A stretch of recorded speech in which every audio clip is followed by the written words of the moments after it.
Previously on Back of the Bus. Speaking of white women who are clearly very privileged, I'll tell you what I think is very interesting in these situations is the unmitigated gall of the white women to craft these stories that clearly don't make any sense. Here's what we had going on last week on Dubs and Nels. Diddy has more people that want to see him go down than probably we were taking account for. Sure. One of the things I heard, it's not the main lawyer either. It's not his main legal representation. It's one of the lawyers on his team that backed out. But the reason why he cited is because he hasn't been able to have time to prepare with Diddy. Anteriormente en la parte trasera de el bus. I don't know, man. I just don't know how they fall upon these movies. Much of it is about the campaigning around it, the studios associated with it, and then all the politics that come behind it, so that we end up having this random hodgepodge of a list. Amelia Perez is absolute dog shit. It's horse caca.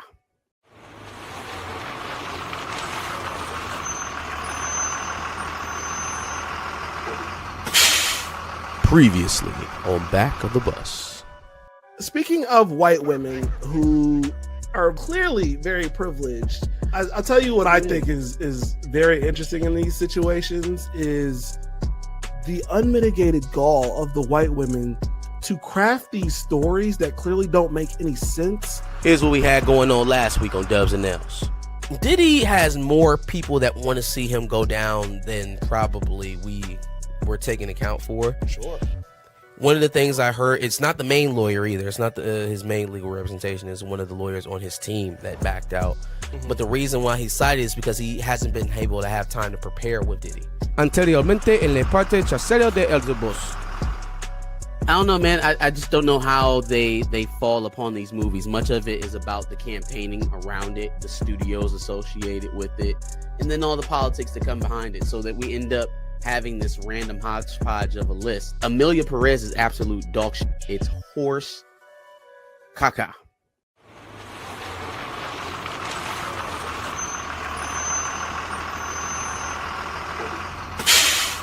Previously on Back of the Bus. Speaking of white women who are clearly very privileged, I'll tell you what I think is very interesting in these situations is the unmitigated gall of the white women to craft these stories that clearly don't make any sense. Here's what we had going on last week on Dubs and Nels. Diddy has more people that want to see him go down than probably we were taking account for. Sure. One of the things I heard, it's not the main lawyer either. It's not his main legal representation. It's one of the lawyers on his team that backed out. But the reason why he cited is because he hasn't been able to have time to prepare with Diddy. Anteriormente en la parte trasera de el bus. I don't know, man. I just don't know how they fall upon these movies. Much of it is about the campaigning around it, the studios associated with it, and then all the politics that come behind it, so that we end up having this random hodgepodge of a list. Amelia Perez is absolute dog shit. It's horse caca.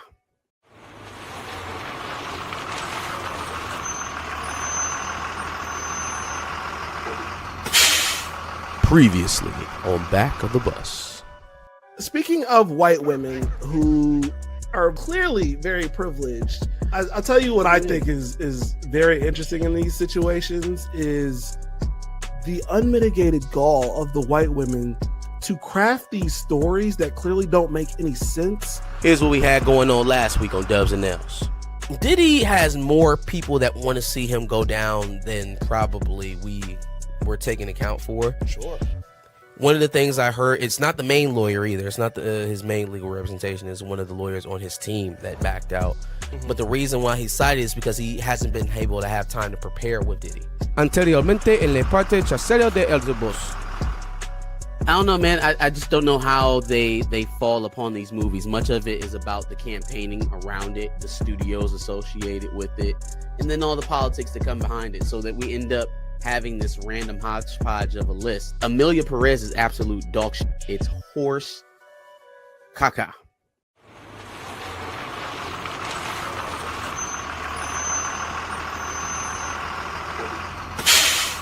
Previously on Back of the Bus.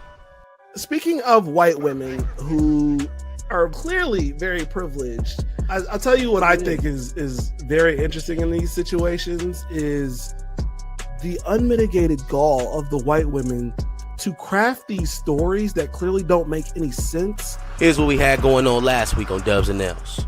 Diddy has more people that want to see him go down than probably we were taking account for. Sure. One of the things I heard, it's not the main lawyer either. It's not his main legal representation. It's one of the lawyers on his team that backed out. But the reason why he cited is because he hasn't been able to have time to prepare with Diddy. Anteriormente en la parte trasera de El Boss. I don't know, man. I just don't know how they fall upon these movies. Much of it is about the campaigning around it, the studios associated with it, and then all the politics that come behind it, so that we end up having this random hodgepodge of a list. Amelia Perez is absolute dog shit. It's horse caca.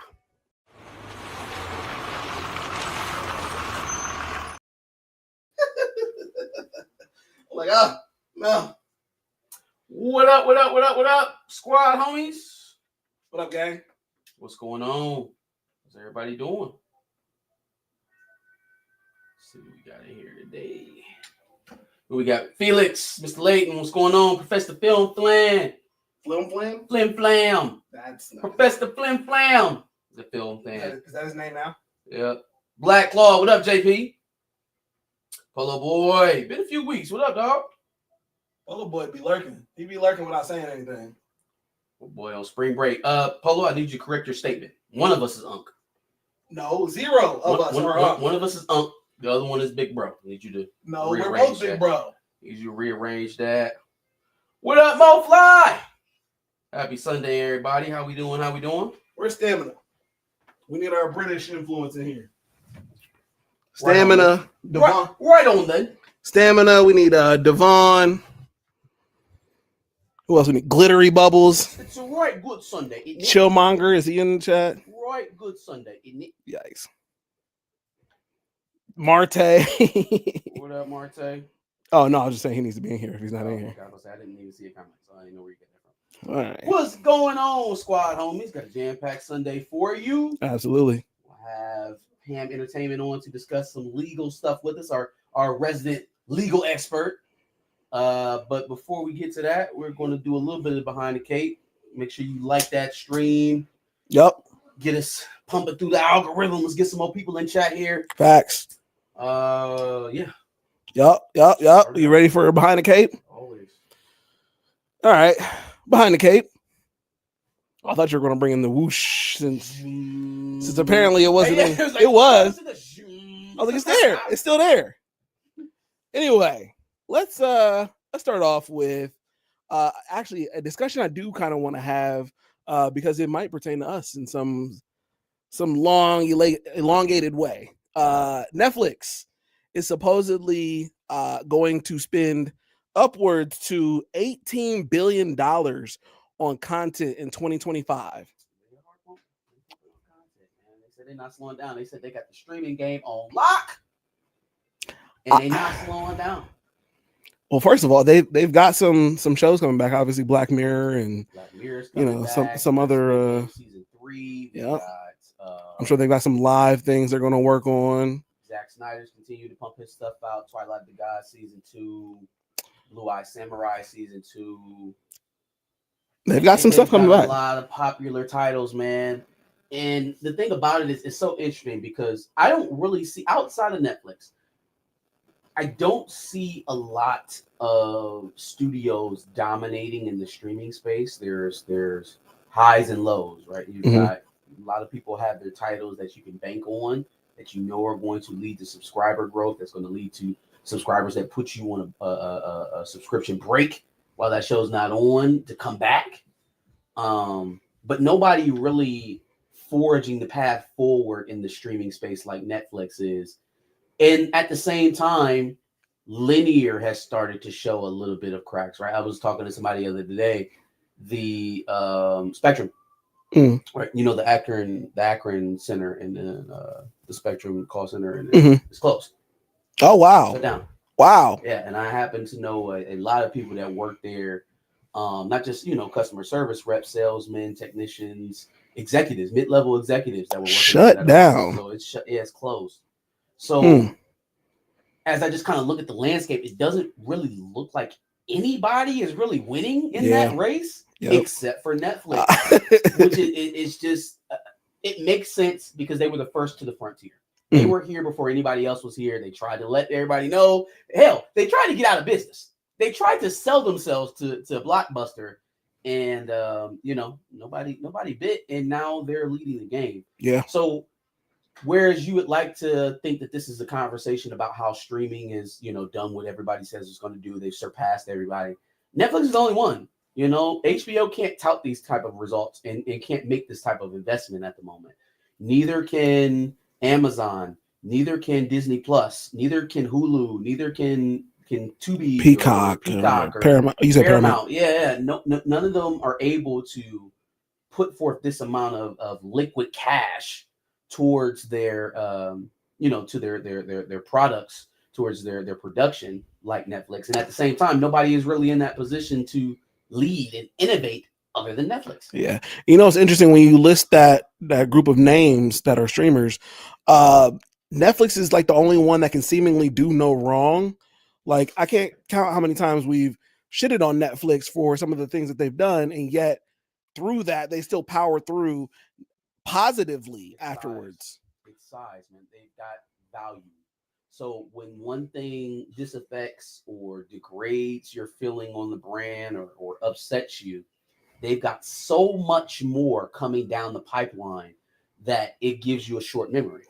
Whereas if you get something like The Acolyte from a studio on Lucasfilm and is put on Disney Plus, there is no adverse effect to The Acolyte. There is no, oh, well, we got this, that, and the third. We got 3-4 more projects that we really, really like and care about to kind of drown that out. Yeah. When Marvel Studios puts out a She-Hulk, it's bookended by Hawkeye and Miss Marvel. Right. So it's like a continuation of bad coming down the pipeline. Yeah. Netflix doesn't have that problem because they're pushing out so much content that their bad is hidden. Yeah. Their bad is hidden, and it's accounted for with content that people actually care about and that they're going to come back and pay for. Absolutely. That's a fact. Now, are you ready for some part of the discussion that may interest you and I and some of the other people in chat? Got it. Okay, so YouTube just announced recently, I think a couple of weeks ago, that YouTube podcast users top 1 billion monthly viewers in 2025. Right. Okay. So that means YouTube is probably the number one game in at the very least video podcasting right now. Interestingly enough, Netflix has decided that they might want to throw their hat in the ring, and Netflix is eyeing getting into the video podcast space to compete with YouTube for television time. As recent data shows, YouTube is the number one streamer on televisions in the United States. Yeah, absolutely. Like hard enough. First of all, it's the first platform that started out. Well, no, not the first. Well, has YouTube been around longer than Facebook? No. Facebook was first, right? Yep. Okay. Well, it is one of the old guard of free internet platforms that has kind of remained that way. Yeah. Right. It's not as free as what it was when it started, but it's still one of the last pillars of open internet, right? An open platform unencumbered by payment systems. And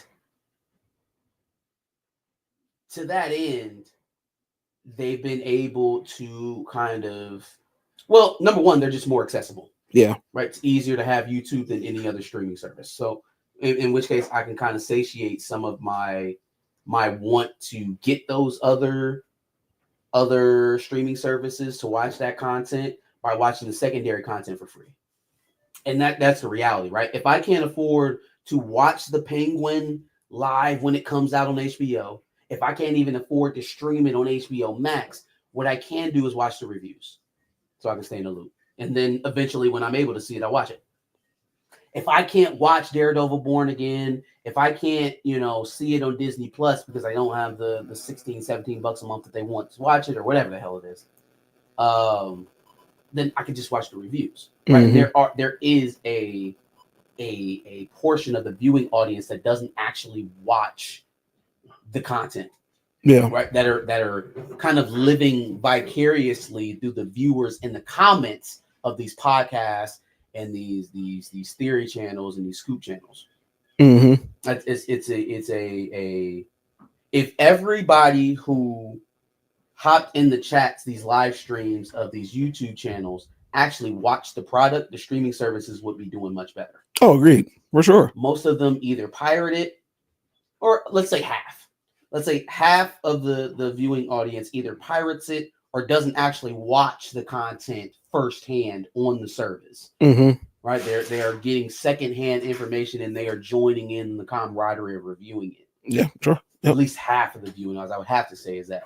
Because again, these services aren't growing, right? They're not posting huge subscriber numbers, even when they have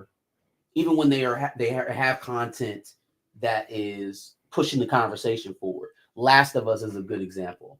How the hell you had Last of Us, you have things like White Lotus that are on right now, you've got The Penguin, you've got Game of Thrones. Was it Game of Thrones? The House of Dragon, right?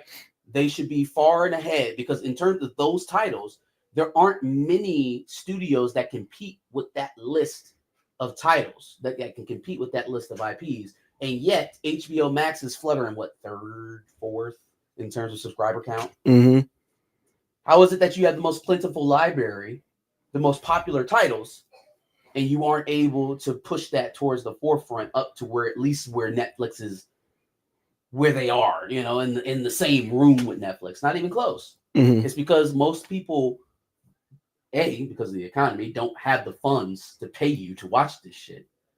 And secondly, the truth of the matter is that you can get the pertinent information if it doesn't matter to you as much to get it firsthand. You can get the pertinent information from the reviews. And that's what makes YouTube so popular. Yeah. So I think they're a prime space for that type of content. Netflix, it would take a little bit of adjusting.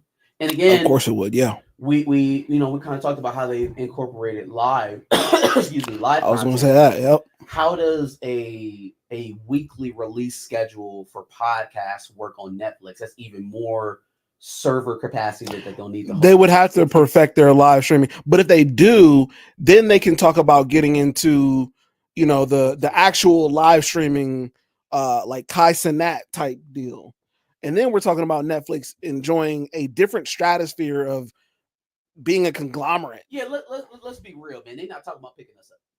No, I would love it. Well, I would love it. Maybe. They're not talking about picking us up. They're not even talking about picking up small podcasts.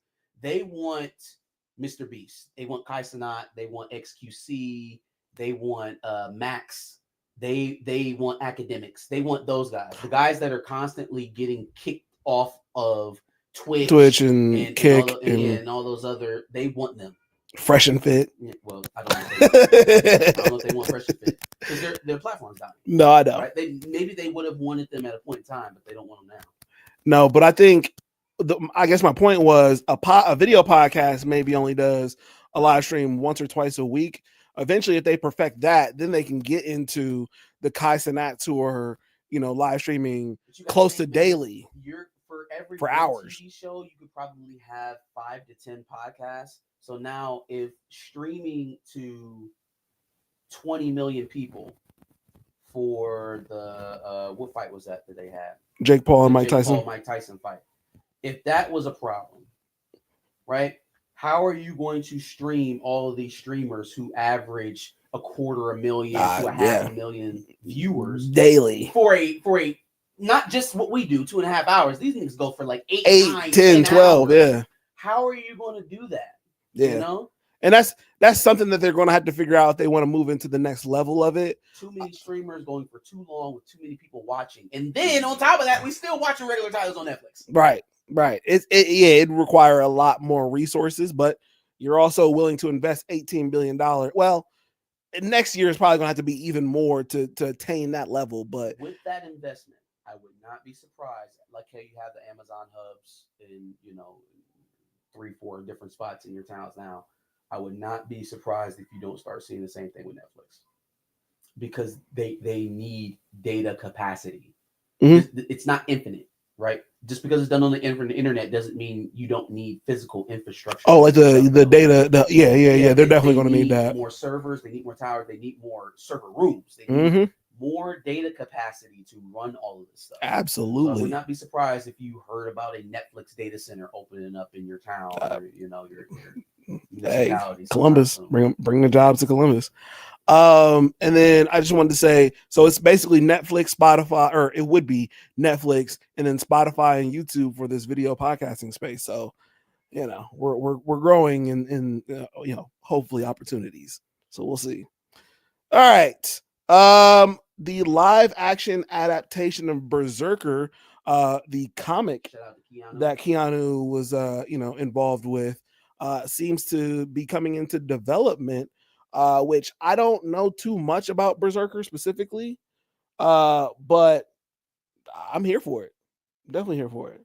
Yeah, I'm a fan.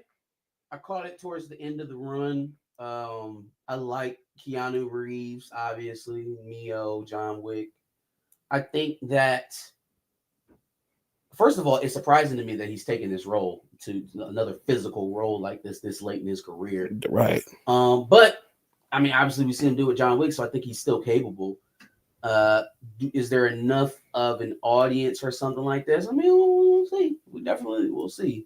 We'll see. Because it is a comic book as opposed to a video game or anything like that. So, I mean, we'll see. We'll see. I'm here for it. Keanu Reeves' box office even still at this late stage. I don't know how long he's gonna be doing Berserker. You know what I'm saying? Even what they're doing with John Wick now is kind of expanding things outward, so he doesn't have to be the focus. So much, but yep, I'll at least watch it for the first one to see how it goes. I'm definitely here for it. So we'll see when that happens. All right, you want to introduce while I work on this? Without further ado, we got our local legal expert, Pam Entertainment TV, with us. Getting ready to bring her in now. Hey, what up? What's going on? Not much. How are you doing this evening? Oh, I'm doing well. Thank you for asking. I'm doing well. Good to hear. Definitely appreciate you coming on. Wanted to bring you back on to get some updates on some stuff. I know last time we were talking, we talked about Diddy a little bit in his trial. A lot of stuff was kind of Diddy ebbed and flowed since then. I guess kind of take us through it. Let us know where we are. I know there's a lot of stuff going on with his legal representation and such. Yeah, give us a nice little synopsis. Well, let me just tell you, it's so much stuff going on with Diddy stuff. I don't think even the experts can keep up with the mess that's going on. It's a lot. So I will tell you, he has had probably in the past year, and don't quote me on this because, again, it takes so many people to keep up with this. He's probably had like 8 or 9 different lawsuits. Jane Doe's or John Doe's come up on him in the past. What are we, 2025? So let's take from September 24th to now. Most of them were with the Tony Busby law firm. Mm-hmm. But if you all have been following that saga between Sean Carter, aka Jay-Z, and Tony Busby, you are starting to realize and understand that Tony Busby is a great big charlatan. Now, am I saying that these people who have put forth these lawsuits are telling tales? I'm old and I'm Southern. Telling tales because we can't call nobody a lie. Telling tales or anything like that, I can't call any of that. However, they have gone to Mr. Busby, and Mr. Busby is not doing things appropriately, as he is not filing in court as a representative of the Southern District of New York. He has to file. Attorneys can do federal cases, but they have to file with the courts. He didn't do that with the Jay-Z case. So therefore, what's happening is those other cases that he has filed in that court, if he didn't do it with Jay-Z and Diddy, he didn't do it with the other cases. The court basically said that they denied him. They denied his right to be able to file those cases and to litigate those cases I think he has the ability to appeal and to refile. But right now, what's looking good for Diddy's team is, since that's happened, unless a local court or a lawyer that is able to file in that jurisdiction will take on those cases, I don't know what's going to happen in regards to those cases. So these are the new cases that have been added since September that we're talking about, right? We're talking about all the cases because he did not go in. It's called pro hoc vice. He did not go in. The first thing he was supposed to do is to file that so that he can litigate those cases in the state of New York or in the federal jurisdiction of the Southern District of New York, because he has some cases that are in state court and he has some cases that are in federal court. And so he did not do that little procedure. So we're going to see whether or not he is going to be able to litigate those cases, or is a different lawyer going to have to do that? So it's just asking. In that case, does that mean that he just can't represent the victims or the alleged victims, or does that just mean the charges get dropped? No, the charges can still stay. He just won't be the attorney to represent them. The problem that I think that those people that have used him have is a credibility problem, because of the fact that their attorney has a credibility problem right now, because the case, and I call it the VMA case, with Diddy and Sean Carter, aka Jay-Z, has been dismissed, and it's been dismissed with prejudice. So any and all of those cases that have been put forth by Tony Busby are right now in question, and I just feel like they're going to get all that settled. They're if the plaintiffs still want to continue, they're going to have to continue, probably with a lawyer in the New York area, and who is also able to litigate in the Southern District of New York. Could it be someone else's from Busby's firm, or it has to be from a whole other firm altogether? Just someone who can practice in New York. It's all of them have to go in and do that pro hoc vice form, or I don't know the legal terms that they call it, but to go in and just say, hey, these are my clients. I am a licensed attorney in Texas. We want to file these charges here in New York, in the Southern District of New York, and federal. They just have to do. It's a simple little thing. The court says yes, you can do that. All you have to do is have a local attorney office sponsor you, I guess, like you sponsor kids to go to different places. Lawyers have to have somebody sponsor them there. And then he does that. And so therefore, when he's in court, he can litigate the case in court. But he hasn't done that. What's the man's name on A$AP Rocky's case? Did the same thing. But he is licensed in California. I misspoke. He's licensed in California. I don't think Tony Busby is licensed in New York. However, that's different from federal, because in federal you just have to apply to be able to argue cases in that specific jurisdiction. So yeah, I was gonna say that's interesting, because I know obviously with the states they got to pass the bar for whatever state that they're in. I guess I wouldn't know how they do when that. You have to pass the bar, but also you pass the bar, and it's my understanding that you pass it so that you can try cases in federal courts. It's just the matter is the jurisdiction of the court. You have to file, you have to ask permission to be able to litigate in these particular things, and he didn't ask permission. Gotcha. Okay. One of the things that go ahead. I'm sorry. Go ahead. One of the things that I found really interesting about one of the newest accusers is that it's Sarah from Making the Band that some people might know if they watched. And I think it's interesting because a lot of times he had borderline insane behavior on that show alone, but it's a reality show, so like you don't know how far he's actually going with these people, and maybe this is going to open up even more things. When they were talking about how one of the most recent things I heard on it, they were talking about the unfair working conditions or the unsafe working conditions. Immediately thought about the cheesecake. Yeah. And then the fucking snow cookie cheesecake. Yeah. Immediately thought about that. And it's like he did that on national television. What's your defense to that? Right. No, I didn't do it. There are cameras. Yeah. And not only that, and I know the general public says, "Oh, these are very fantastic type situations." But if you've been following Diddy as long as us in the community is following Diddy, just like when we were following R. Kelly, we know something's wrong, but we don't know if it's wrong and illegal. And now we're finding out that it's wrong plus it's illegal. Some things seem so unethical, but now we're seeing that he's done some unethical things and he's done some things that have chargeable offenses. And so when you think about that, the very first time when they amended the complaint and said, "Oh, we're going to include him in employee violations and stuff like that," I thought of making the ban. And I also thought of, I don't know if you remember, and I don't know where this clip came from. You remember he's standing in front of the phone and he's screaming, "I get what I want and I do what I want." And I'm a government, savage. I'm a savage. Ah! that's the first clip I thought about. And I just thought, look, them people sitting up here, and he is okay about being taped doing that. Yeah. You know, throwing phones and you get me what I want, you get it to me now. And that's the first thing I thought about. Hostile work environment was the first. When I saw that, a hostile work environment was the first thing I thought about. I was like, he is running around here acting a damn fool in these places. You know what I'm saying? Yeah. You don't have a boss that does stuff like that. And even if they did, you have levels to be able to complain. But how do you complain about the owner? Yeah. Right. Absolutely. Right.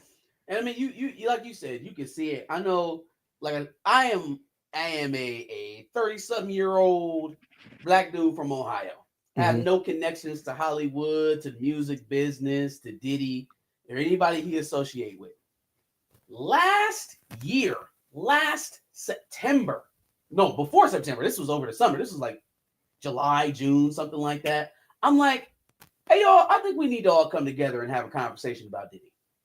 Because it's just too many of these weird stories going on, and oh, what I seen at his party, and oh, what about that white girl that he adopted? It's just like it's too many breadcrumbs here that seem suspicious. I think we need to have a conversation. Yeah. Again, random dude in Ohio.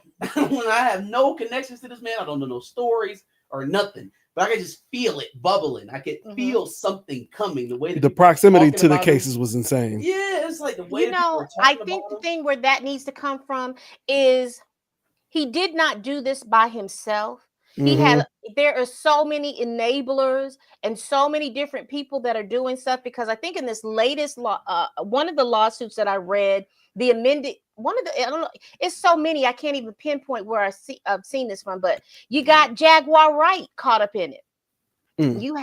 You have because that's why she went ghost, because I've always said I don't trust anybody that can tell you all these details and then act like they weren't there. I got a problem with that. There's no way in the world. Right now, holier than now. I was the angel in the room, and they didn't never want me there, but I seen it all.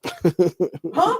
I don't trust that. What are you talking about? Because now there's a case, the remote, I call it the remote control SA case, where he supposedly SA'd this woman with the remote control for your television. And there's a whole big thing. She's done an amended complaint, and in her amended complaint, she's named Drewski, she's named Jaguar Wright, she's named his right hand woman KK. I don't know, Corey. I don't pronounce her name. I just know that they call her KK. There's some bodyguards. If you remember back to the Little Rod allegation case, whoever that person that used to be a police officer in California, this person was named because he's doing it, according to that complaint, he's doing a whole lot of stuff to be able to enable Sean Combs to do this stuff. And every one of those cases that I have read that have had these amended complaints is talking about this baby oil, and this baby oil that is laced with whatever it's laced with. And what's so shocking, and for my ladies and for my gentlemen, and this is why I say all the time, we have very harsh penalties for men who do these things, but we want to act like women don't do these harsh things as well, and we want to kind of sidetrack them. This is why I have a big problem when we talk about these teachers that are doing these things to young men. I will be glad when men stop thinking that these are rites of passages and look at it what it is. It is abuse. And but anyway, getting back to this, You have women. A lot of times when we start thinking about all these men doing all of these things and the natural progression of certain things are not happening, it is because you have women who, after the baby oil has been administered, are coming in and then using, because someone has at the least a nursing degree, because they are administering IUDs Wow. before the abuse is happening. Oh, there's no. Hold on, wait, no, wait. You can just stick an IUD in, and immediately it's gonna start working. Like you don't have to have it in for no period of time. If it's a copper IUD, once you stick that in, it starts work. It's working because it doesn't have any hormones or anything in it. Wow. It's just causing the your vagina to have more acidic. I think it's more acidic, so that it'll kill the sperm. It'll kill the sperm. That is crazy. That is crazy. That is insane. Yes. Wow, that's all in the documents. That's all in that. It's all in the documents. So, okay, take me back to the part, because I know we got to get to Baldoni and Lively. That's a whole nother situation. But take me back to the Drewski part real fast. Yeah, that was that caught me out of left field for sure. There's a remote control. Drewski is named in the amended document. Yeah, in the remote control person in the amended complaint, she reports that, because this is the one who met somebody in Diddy's camp. So let me just take you through the story. She met somebody in Diddy's camp. This person was trying to flex to show that he knew Diddy, and she made a statement that she made some kind of disparaging statement about Diddy, that she didn't like him, and then Diddy was on the phone, and he was on like a FaceTime or something, and he heard her say that or something like that. So this person who she met, she was having a relationship with. He lures her back to his place. And when he lures her back to the place, this is when all this happens, the baby all, and they say that, and here's the thing, I haven't mentioned this person yet, but they said that in this person who did the gang R-ing on this person anally was Odell Beckham. Oh, I see right here too. Yep. And I can't think of who the other 2 or 3 people. And they said that the women, and Jaguar Wright was supposed to have been at this particular thing, or one of the different things in this thing. It happened in 2 different sections, from what I understand. And but the women who were there, their role was to come in after the baby oil had been administered, whichever was laced with whatever, and they come in and they put in the IUD, because the administration of the IUD is just making sure that you place it in there in a certain area up in there, and that doesn't take but 10, maybe 5, 6, 7, 8, 10 minutes. It doesn't take that long to administer one. Wow, that is crazy. Yes. I was just gonna say the plaintiff's name looks to be Ashley Parham. Yeah, Diddy, Drewski, Odell Beckham are in this lawsuit. I don't know the other names, but yep, that's terrible time for Drewski. Yeah. When I hear that story in comparison to the VMA story, it's like not even comparable to me. When I hear the story that you just gave me, it's detailed. The pieces fit together. It makes sense. I can understand how somebody could get roped up into that situation and not have a way out. Everything from that VMA story sounded like trash. It didn't make sense. Like it was made up, right? And I'm going to say this. Shout out to the internet sleuth and the social media sleuth, because when that case, because that's how they want it. And let's be very clear. That is how they were able to go back through and go through things, because it took the internet sleuths less than 2 hours to realize that all the things that she was talking about didn't happen. The simple thing of there was no house party, because everybody was taking pictures at the after parties that they went to. And this particular person was known, Jay-Z was known to be at this after party for these many hours. Diddy was over here at this after party for this many hours. And then the biggest thing that never made any sense was the fact that you went to this house with this semicircle driveway. Baby, those are driveways and things we have down in South. There's not that much space up in New York City to have this particular house that would be sitting somewhere 20 minutes away from Radio City Music Hall that you could drive in and turn around. I mean, even those little simple things. And even with NBC what? They did a 2-hour investigation and was like, you came from Rochester, New York, and your daddy came to get you. Hey, he didn't say a word to you the whole drive. And He he didn't picked say you up from Rochester, or excuse me, from Manhattan. It didn't say a word to you at 5 a.m. And now don't remember anything from this case at all? Yeah, he don't remember. He does. Anybody would remember a 5.5-hour drive. And what kind of friend did you have that's going to drive you 5.5 hours? I was like, where did your friend go? I didn't even think about that. Where did your friend go? What kind of gas money did your friend have? You know, 5.5 hours. you know. That's a tank. That's a good full tank. Now back in the 2000s, gas was a little cheaper, but still. Yeah. You were 13, so how old was your friend? Your friend had to have a driver, could at the least could drive. I do understand that country folks drive at 10, but still, city folks don't drive that early. So, well, who was your friend that had the ability to be away for 10 hours because they had to drive you there and then turn around and go back home? Mm-hmm. None of that added up at all. First of all, Polo Boy, watch your mouth. That was crazy. Second of all, chat, do some work. It's 10 likes on the stream. We got 22 people in the chat at the moment. Blow that like button up. Slight pivot here. We got a lot. I think we got a lot of new Diddy information. Yeah. Last name I asked you on.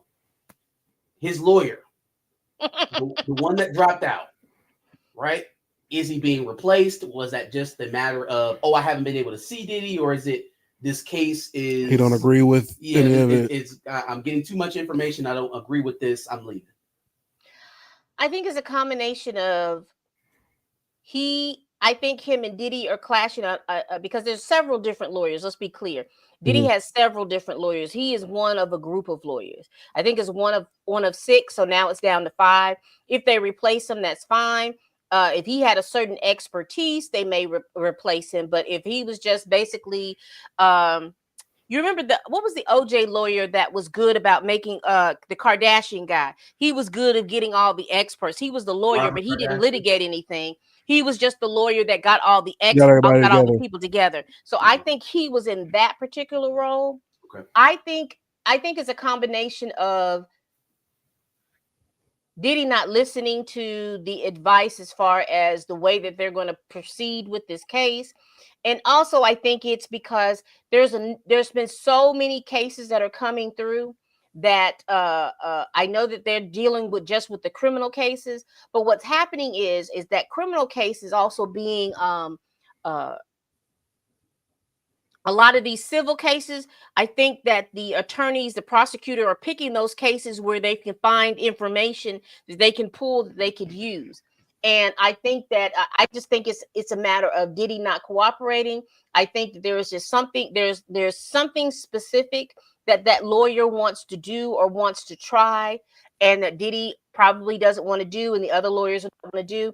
And he's like, shoot, I can go to the house. I don't need to deal with any of this. I don't need to deal with any of this. I could go. It is not like like I said, he's not like he's the only attorney on the case. He's just one of 5.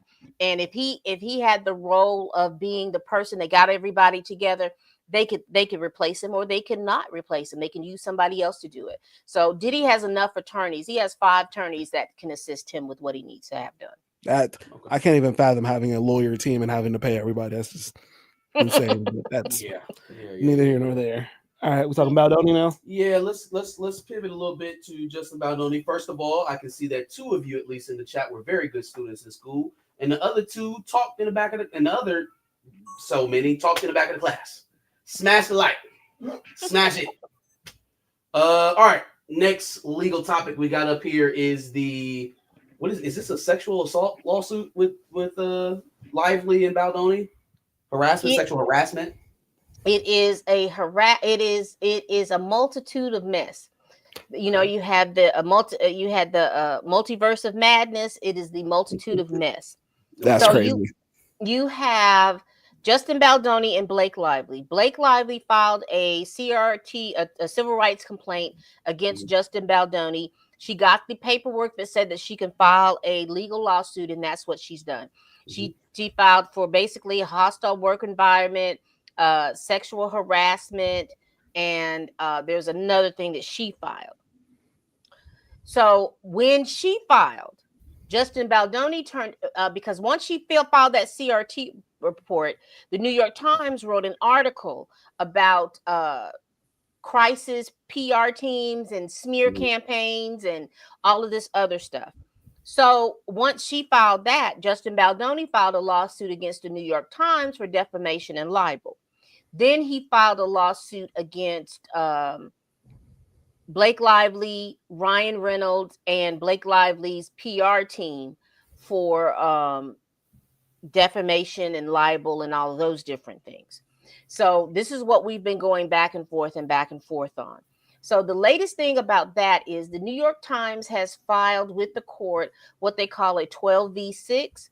And basically what that is that they want the judge to go over the initial indictment or the initial lawsuit and look at it on face value to see whether or not that it falls under that rule that they have, that journalists journalists can report on legal documents and things like that. They want the judge to do that, and the judge is willing to rule on that. He's willing to do that. He's told Baldoni's team that it becomes moot, that he doesn't have to do that if they file an amended complaint.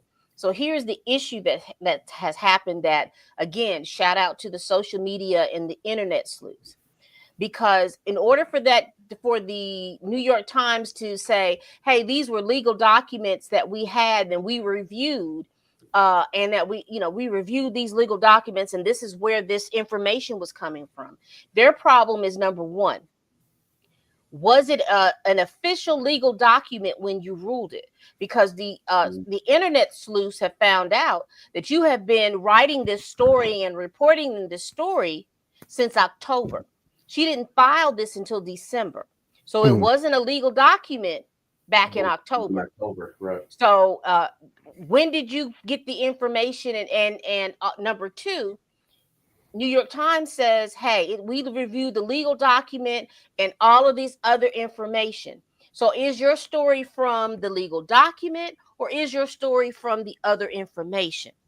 Because you can't argue this. If it's just from the legal document, then the New York Times will be able to get this case dismissed. But if this information is coming from anything other than the legal document, you pull this story up out of anything else other than this legal document, then we have an issue, because you have to explain in your article, and I will qualify, New York Times wants you to pay for them to read their stuff. So I hadn't read that document. So gosh, I hate that so much. I hadn't read that document. So if anybody that has the New York Times and wants to shoot that to me, Pam Entertainment TV at gmail.com. Pirating site for journalism? A newspaper pirating site? Yeah, can you read paywall articles on a certain site? If y'all have that site, there's got to be a workaround. Yeah, just let me know. But according to what I am told that the article says is that the author made mention of this CRD complaint, but also made mention of other documents. And so it wasn't clear where you got your information from. So the judge kind of hinted, hey, y'all need to go in.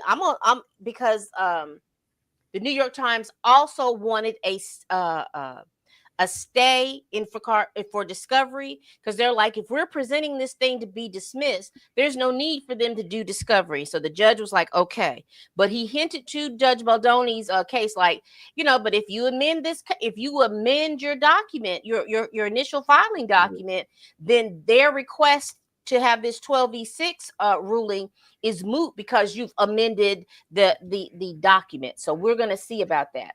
So the reason why I think a lot of you all are interested, because of the fact that Ryan Reynolds, who has played Deadpool, who has played the Green Lantern, he is involved in all of this.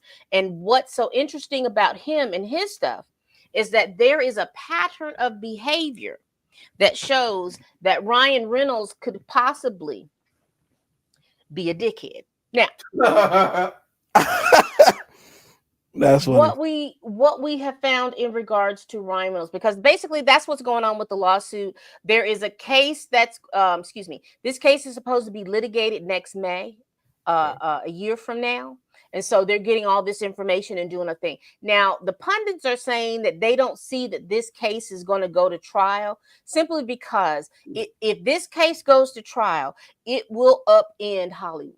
It will upend how PR firms interact with their employees, which will be the actors and things like that. It will upend how this, and I don't know how to explain it other than it's going to upend the relationships between producers, directors, actors, all these different things, and how they're making their money and all of this other stuff.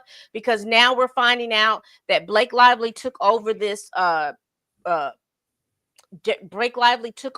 man's film, and she did it by my words are escaping me, y'all, and I apologize. Coercive measures, and she learned these coercive measures by her husband Ryan Reynolds, because we're finding out he's used these coercive measures on the set of when he did that movie. What is it, Blade 3? Blade. He's done those in Deadpool 1. He's done these measures in a couple of rom-coms and things like that he's done.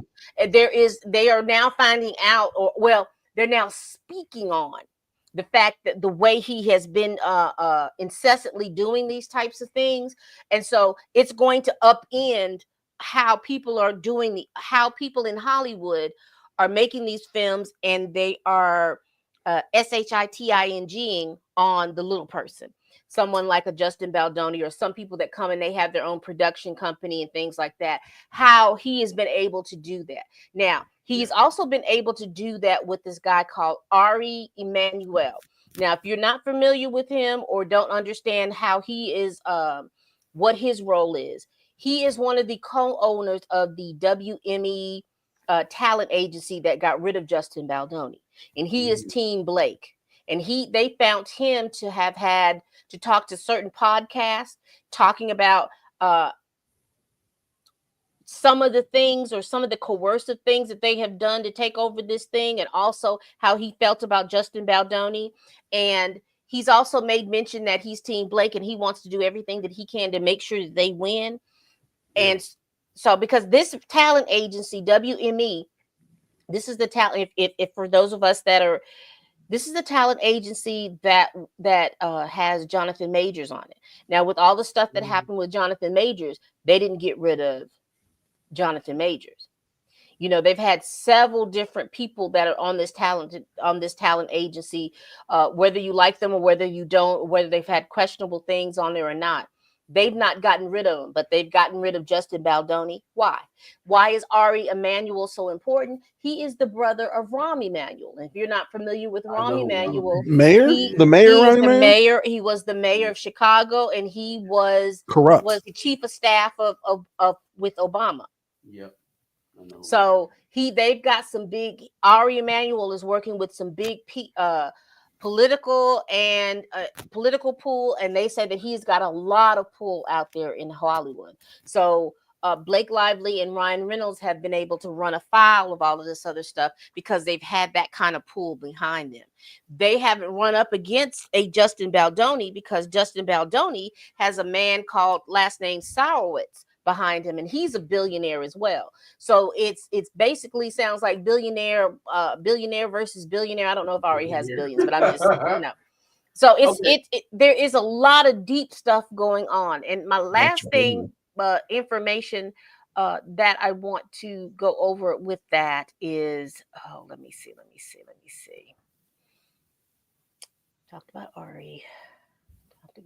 I think that's it. I think I've pretty much covered. But the issue with Marvel is the fact with Ryan Reynolds, and this is what I'm going, because Marvel has been they're going to be part of the discovery process with Ryan Reynolds, and because the question is, how was Ryan Reynolds credited in all of these different Marvel movies that they have, and particularly with Deadpool and Wolverine, if he's had a writing credit, what was going on in that writing room when he talked about the intimacy coordinator, when he talked about that character of Nice Pool, Mm-hmm.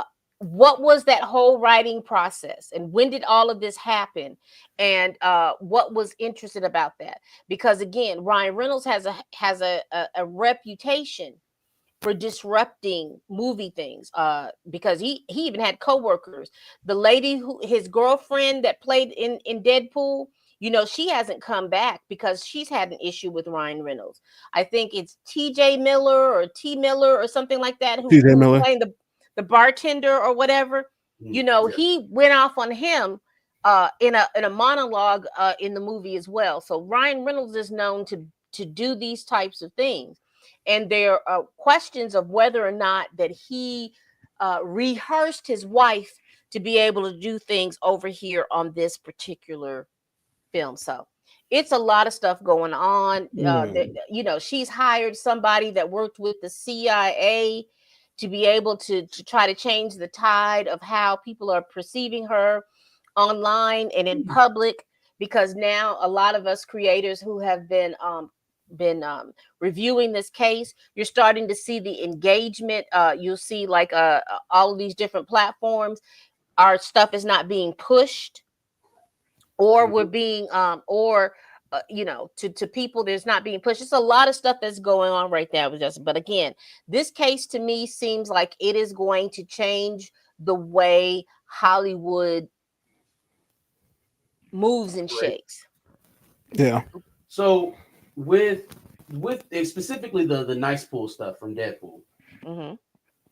I guess where is the line in that between like parody, some fair use type stuff, or defamation? Where does it get to the point where you're actually defaming someone? Because as I think back at that role, would it have been embarrassing for people to know that he was talking about Justin Baldoni? Probably. Also, if you never told anybody, I don't think that anybody would have connected that back to Justin Baldoni. So is that even a route that they're going with the defense? Is that even something that you see them taking I a think route? they're looking for patterns of behavior. Okay. I think that they're looking at patterns of behavior, because the behavior that that Justin Baldoni is talking about, that she displayed on this film set, or what happened on the film set, they're saying that she got it from her husband, and there is document proof to show this is what happened over here at Deadpool and Wolverine. There's some kind of rom-com where this has happened with him. There's a couple of other movies. Now I don't know what those mean, but I just know about Deadpool and Wolverine and a certain rom-com that he was in, and I'm thinking it's the rom-com he was in with the Bullock lady.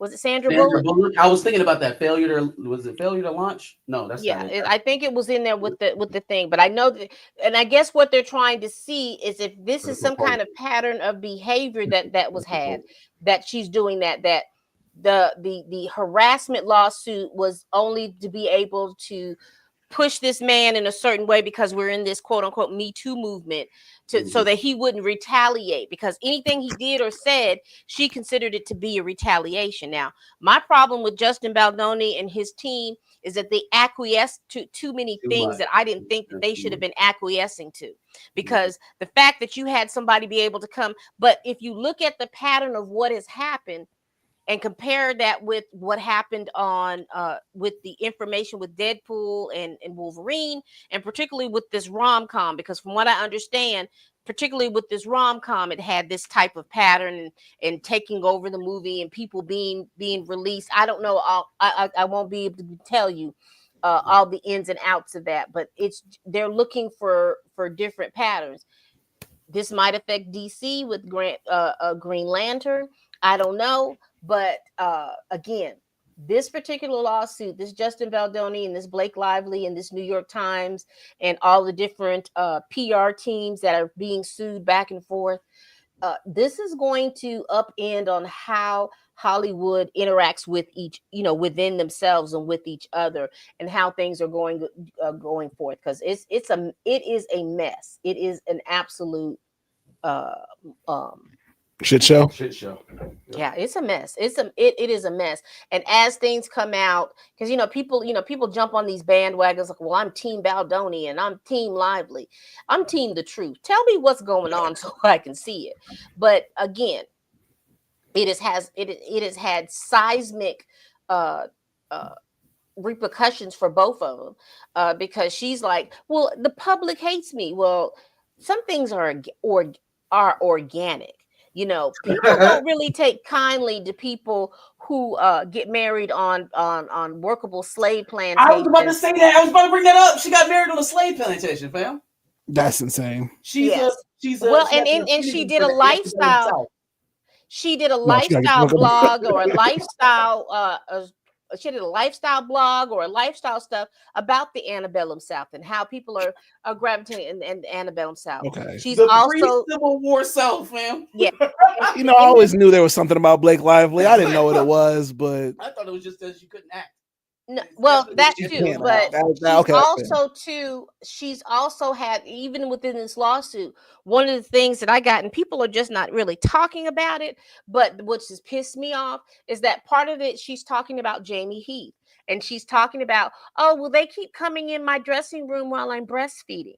Well, there was a little incident in this lawsuit where there was a meeting that was supposed to go on. She calls the meeting. She sets the time for the meeting. All the people come to her trailer for the meeting.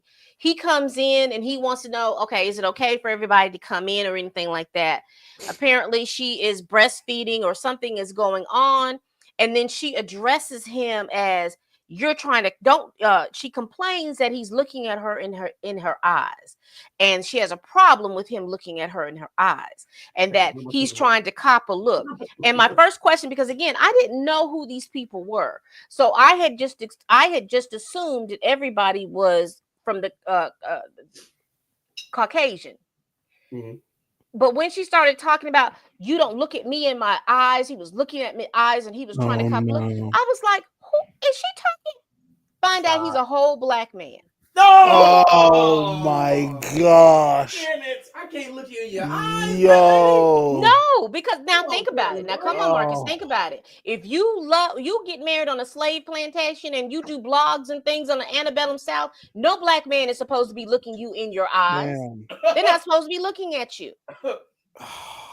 Hey, black men don't look me in the face is crazy. on Insane. Hollywood set. That is Insanity. insane. But no one has really picked up on that. Everybody's, and like I said, but that was insanity, because I said it when I was reading the lawsuit. I said, is he a black man? And everybody was in my comments like, and so I did a quick Google search and looked at his picture, and I was like, oh, okay, she's out of control. She's out of control. For everything else can be false, but for that, she's out of control with me. Well, I was right in that clip. White women in this unmitigated gall. It's crazy. But then at the same time, I'm looking at Baldoni, and you did all of it. Like, so Blake Lively's idea that, hey, we're in this Me Too era, and I can use that as leverage. He completely gave her that rope, right? Well, let me break it down for you. Let me break it down for you. This is, from what I understand, is the play. So they know what the budget for the film is. So the budget for that film was $20 million. They paid her $3 million. So she's already a good chunk of the budget. So now that she knows what she's a good chunk of the budget, she goes in and talks about her artistic integrity and how she wants to do that. And like Marcus says, Justin Baldoni wants to be able to collaborate. He wants to show that he is a man of the women. He wants to do all that. So he is talking. So every time she's asking him for different things. Then she turns around and she says, oh, the wardrobe. I just don't think it's right for the character. Let me figure that out. He's like, okay, because he's just thinking, okay, possibly go to Goodwill and pull some more things, go to TJ Maxx, who's going to think that she's going to upend the budget? She upends the budget where they have maybe I think they had like $180,000 budget for the whole movie. Wardrobe. She goes in and ups end it till it's like $435,000. Now, here's the kicker. She is a good chunk of the budget. So she's like, well, if I can't do that, then I don't want to be on this movie. Now they've invested $3 million in her. And then some. And then some. So they don't want to be able to because let me break that down. Let me go back a step. She comes in for $3 million plus an EP credit. So now she's coming in and now she's done that. So once she saw it, because that's the thing that apparently Ryan Reynolds has done on another project or something like that. That's how you come in and you take up this much, you put in your little artistic thing, they accept it, and then you blow the budget, then you threaten to walk. And then you get all of these little different things going on. So this is some kind of playbook that Ryan Reynolds has used and that has worked for him. And she used that same thing. Again, my problem with Justin Baldoni is when they entered that 17-point plan, I do understand that they had filmed probably a good portion of that movie by January 2024. But see, when my petty works up, my petty would have been, okay, you've lost that $3 million. She's already blown the budget. Just call Scarlett Johansson and see if she'd come in. Don't get Ryan Reynolds and she'd probably do it for free just because, she don't like you because you took her husband, and she don't like him because he. So it's a whole lot of stuff. That this case to me just it's got real deep implications about how business is being done and how you have certain people who have learned how to be manipulative and take over a thing. The issue and problem that I have is don't use sexual harassment. Saying that, don't use sexual harassment as your way to do that. If you're going to be devious, be devious. Do it a different way. And don't sit up here and say that people are messing smear campaigns against your image, because no one can see but you. Everyone can see but you that you're not a likable person. Say that again. The Antebellum South thing took me over. Yeah, that's what took me. I was like, why? Why? Why would you be telling people in 2025 that you like the pre-slavery South? Why? What possible reason? And then you got to get to the realization that she's at a place where she feels like that kind of stuff doesn't touch her. Right. Well, it just exists above because she's a white woman. White. And now you're starting to find out, and where she's having issues is that you go back through all of her different movies and television series. She wasn't like then. Yeah. So 2 and 3 things can be true at the same time. Justin Baldoni, if you're gonna be, you need to just either be the actor or you just need to be the director. And I would say you probably need to be the actor and take direction, because you allowed too much. And the producer, he was a producer of the show. You were allowing too much stuff. Jamie Heath, if you don't know how to put your foot down on stuff like that, you probably need to get somebody in there to do that, because there were several producers in this whole project that were telling you this woman is a problem. This woman is a problem. Do not allow her to do this. Do not allow her to do that. Do not allow her to do any of these things. But you didn't. I don't know who this producer was, but whoever this producer is, and if you win this case, this is a producer that you all need to hire on everything, or let this producer be the person over your company, because that's the person that has sense. Jamie Heath and Justin Baldoni don't have good business sense. They just need to stick in the realm of being an actor or being a director. Mm-hmm. They don't need to try to be business people, because she played them really, really well. One thing I know for sure is I can't wait to see this movie. Oh, I can't. I have to put my eyes on this movie. I have to see what became of this production through all of this. They got some weird thing that's already out there. Listen to me. Seen.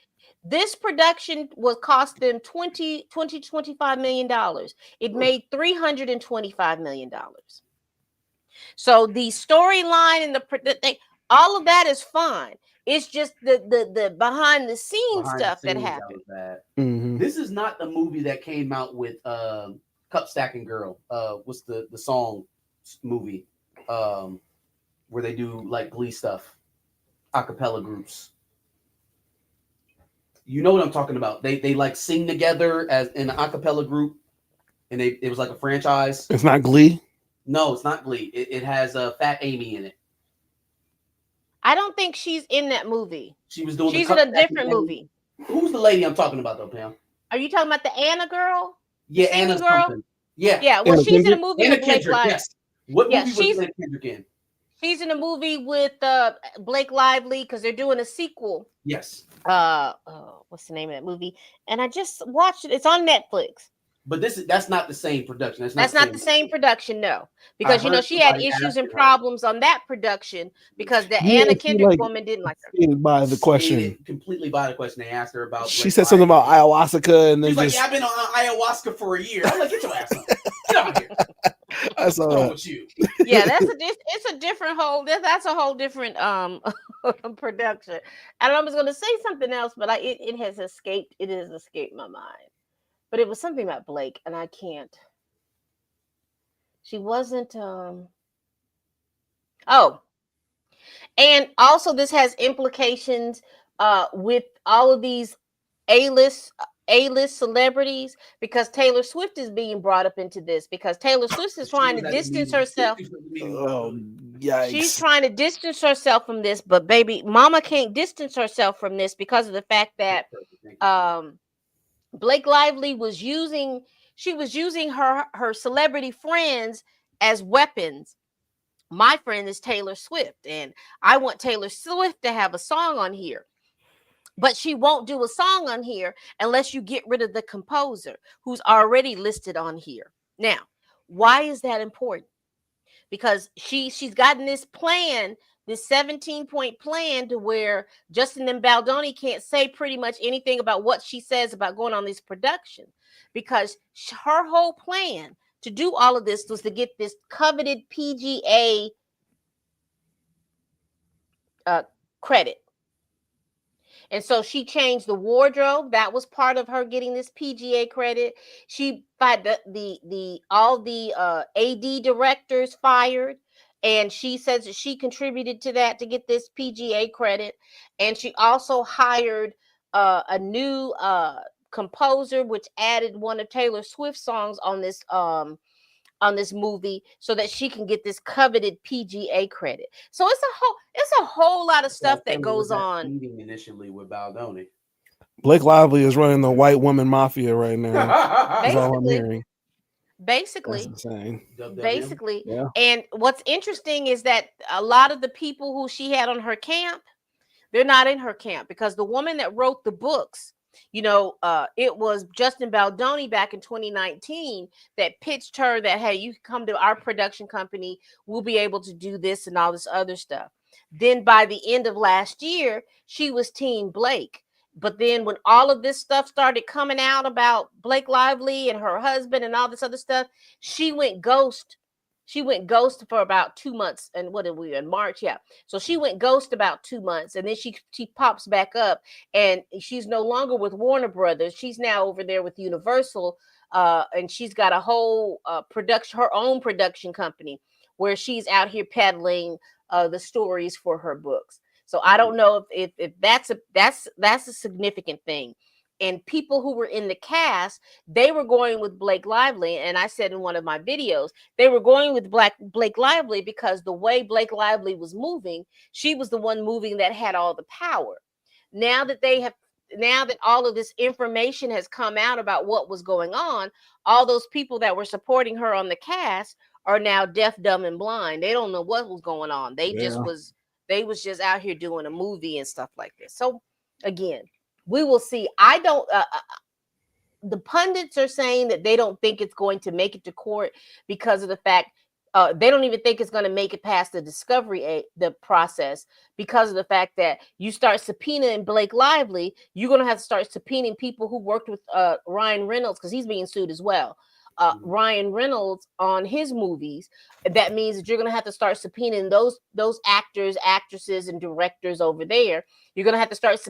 People are going to be probably taking depositions from people that worked with Blake Lively before, and these A-list people do not want to be caught up in with nothing. Yeah. So Yeah. But that's it. That's all I know. Oh man, that is definitely the multiverse of mess. You weren't lying about that. Yes, this is a multiverse of mess over there. Definitely appreciate you, Pam. Let the folks know where they can find you, where they should blow you up at. I am at Pam Entertainment TV on all my platforms. Y'all come over. I do movie reviews, television reviews. I've just done my review on Paradise. And I also do a lot of celebrity legal news. That has probably taken the bulk of my channel. So come on over and sit down and chat with me. I do a live once a week, and let's shoot the fat, as they say. Definitely gonna have to stay updated on that Blake Lively case now. Oh, I'm in, and I see the chat. Appreciate y'all telling me that the movie came out in December. I'm going to watch it. I am about to go see how big of a shit show it actually was on camera. They said it was a good movie. It was. But they said it was a good movie. The movie that people had appreciation for the movie. They liked it because, again, I think the power comes from Colleen Hoover, who wrote the books. People, she's big on book talk over on TikTok. They review a lot of her books and things like that. So there's a whole big following, and I think that's what caught people to go to the movie. Now, from what I understand, it's a good movie. It's not my taste. I'm not going to go watch it, but I would love to hear your review to let me know if it's good. Now, I watched the first movie with Anna Kendrick and Blake Lively, and what is the name of that movie? It's a Simple Favor. A Simple Favor. Thank you. That I did watch. It was so slow. Oh my God. It built up so it built up so slow. But it was decent for what it was, but it just built up so slow. And here's a kick about that movie. Product placement. The gin that she was drinking in that movie, that's Ryan Reynolds' gin. I knew you were about to say that. Because I was like, yep, he's got a gin brand. It's like Aviator Gin or something like that. The situation is payola. I don't even know if they really like each other. So it's a mess. But y'all, thank you so much for allowing me to give you all this information. Appreciate you keeping us up to date on everything. Sure. You're so like welcome. I said, y'all make sure y'all follow Pam. Blow her up on all the social medias. Thank you again. I appreciate you. You're welcome. Bye bye. I'm good. All right. Chat. Let's see what we're talking about down here. Oh, let me change the damn. That's not where we're going. Yikes. That's also not where we're going. Not the TDE video. You sure? Should probably just go back to the live. Yeah, you probably should do that. No, there we go. Sister Pam, great breakdown of Southern racist Blake. I didn't know that. That is a wild thing to just openly tell people. Man, I really love the South around like 1830, 1840. Man, what? The whole 17th century was really my stilo. You know what we I mean? could just gather all the black people up. Like when all the darkies start getting to this continent, loved it. Loved it. You weren't even there. How can you just fall in love with that shit? Again, to be telling people that was your favorite time. You might as well tell people that you love 1940s, 1950s Germany. You know? Crazy. Yeah, well. Anywho. Kanye's doing it right now. Blake won't last in the future one. Yeah, probably not. 21 Jump Street. No William Moloch. Simple Favor, yeah. Ends with us. What up, Perp? Sister Pam, breakdown of the Southern racist Blake. Blake is Fredo. That's nuts.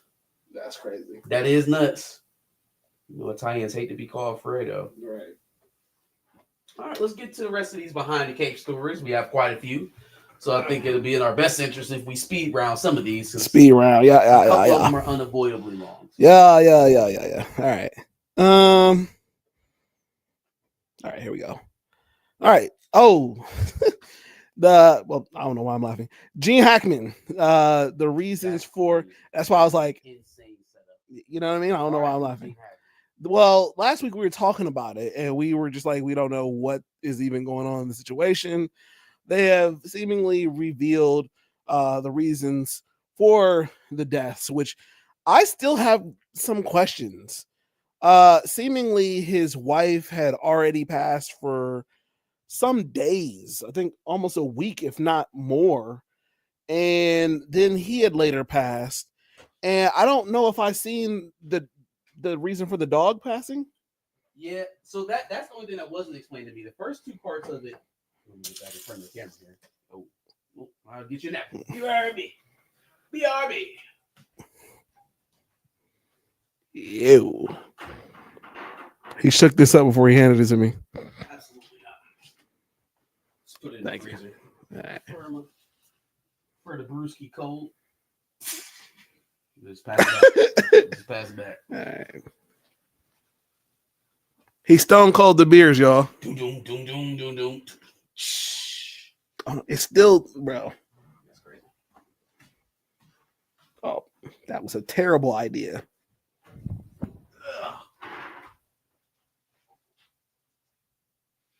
Why yours is going so much crazier than mine? It's crazy. It's insane. What were we talking about? Gene Hackman. Gene Hackman. Okay. So, wife died of stroke. She had a stroke. Was that it? I think she had a stroke. Was sitting there for a couple of weeks. The reason why that part of it makes sense to me is because Hackman has Alzheimer's, right? So if she dies and then Hackman sees it and then forgets, that's probably how she ended up sitting there for that long. Also, maybe he just didn't feed the dog. I don't know if we got an official explanation on what happened to the dog, but he died a couple weeks after she died. He has Alzheimer's. Here's the question, though. Gene Hackman has, was it 3 daughters? 2 daughters? 3 daughters? For 2 weeks, they didn't go check on this man. And they're supposed to be caretakers. They're supposed to be his caretakers. So again, wife has died. Come on, man. What you got going on? What you got going on? Bro, this is never stopping. No, I'm saying.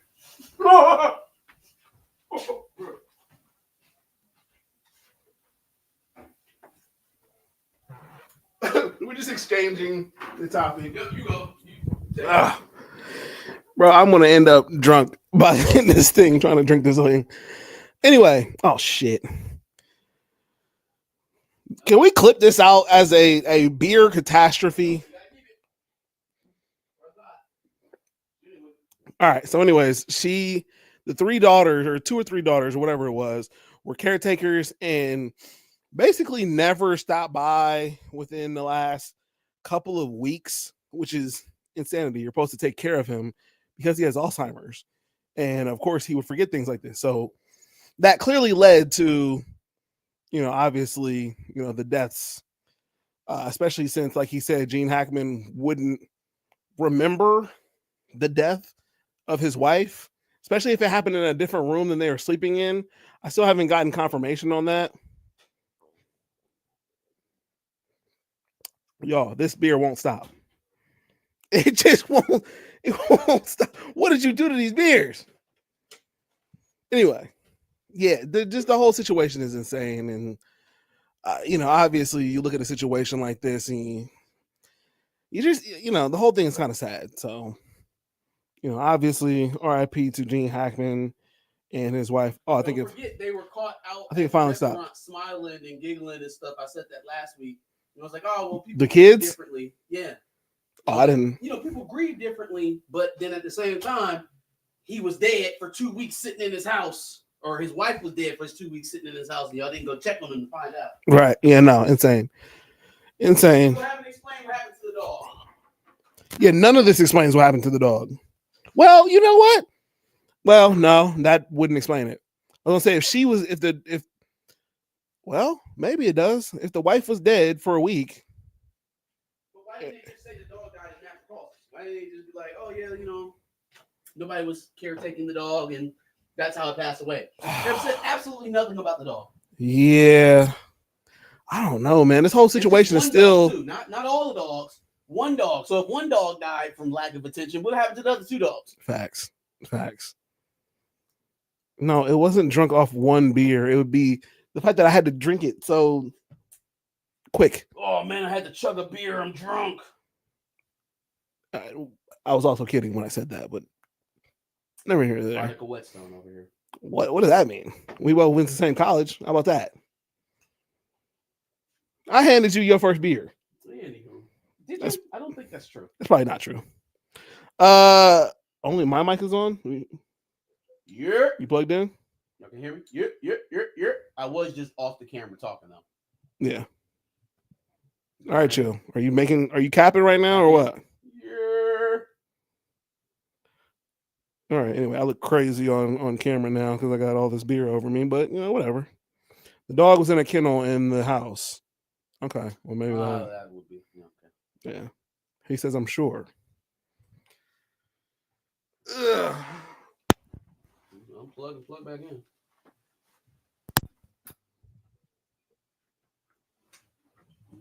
Oh, shoot. No, that was me. All right, say something. Yeah. Yeah. Yeah.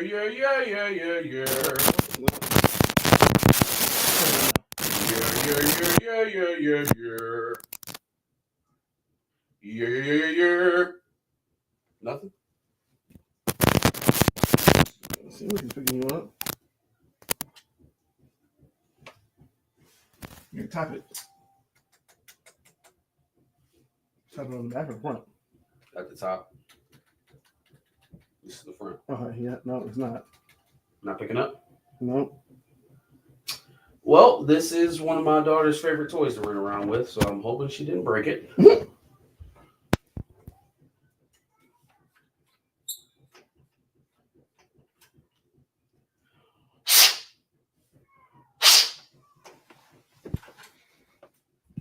Chat, you heard him earlier, right? I mean, this had to have just happened. Maybe it's the beer thing that spearheaded this. I don't know. Talking into the front, that's the back. Then plug back in.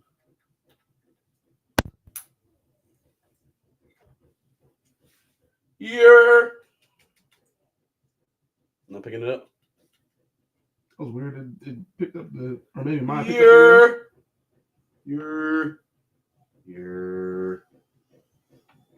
Yo. Do it one more time. Yo. I can't tell if that's yours or mine. That's weird. Yo, I'm talking directly into my mic and on my mind at all. And it's plugged in? Yep. Have you changed inputs? Nope. Changed input.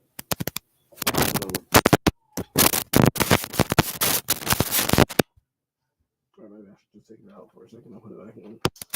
Great. Check. Yes, sir. All right, just tap it. For some reason, when you tap it, it doesn't show anything, but then everything else shows something. So, You're. all right.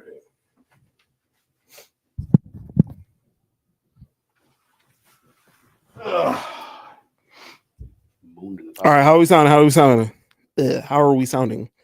I will literally just scream. I don't want to have to go through that. I will just scream. It's crazy. If it's messed up, I will just speak loudly. Just let me know. All right. Anyway, inflection. I can do you hear me? I think so. I think I can get it done. If need be. All right. Well, we gotta get through this shit. Let's see. Resident Evil movie is happening. Resident Evil. Yeah, I mean, I feel like there are already too many Resident Evil movies. There are, and not a lot of them are all that great. If we're doing this one, please do it without Malkovich.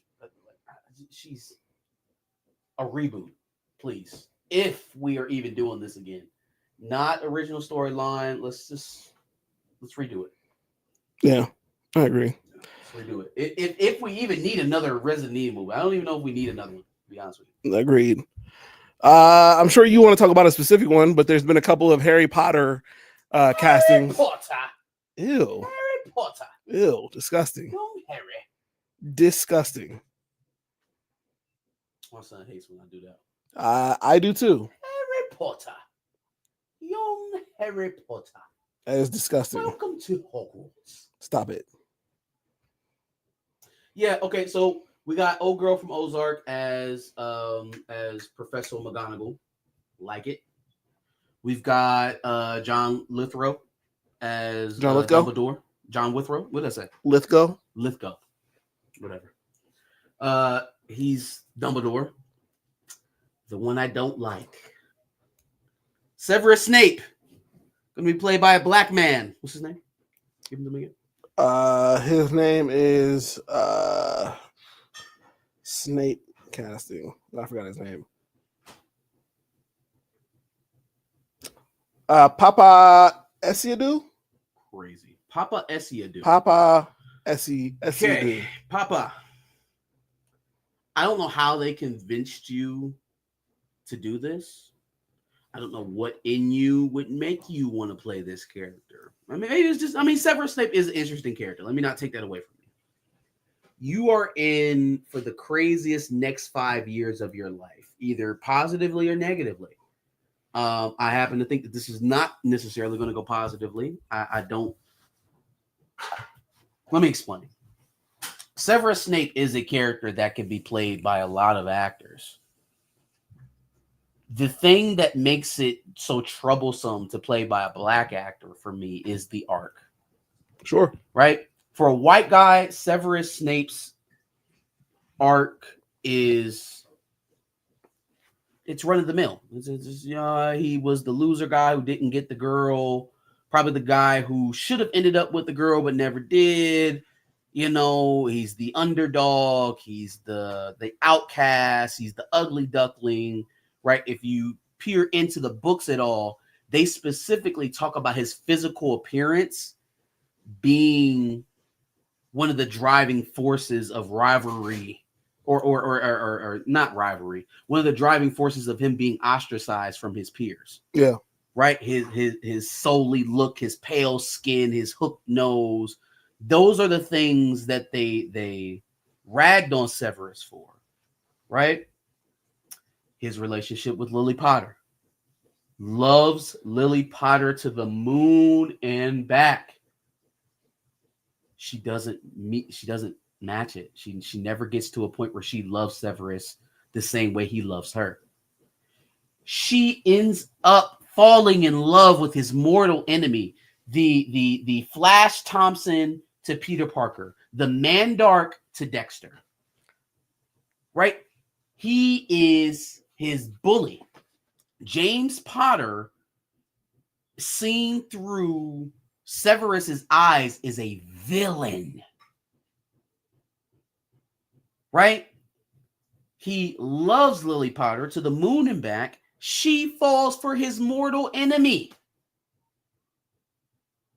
And then, for you to get past all of that, create a station for yourself, a reputation for yourself, and then you just end up protecting the offspring of that unholy union for the rest of your life, to the point where you end up dying for him.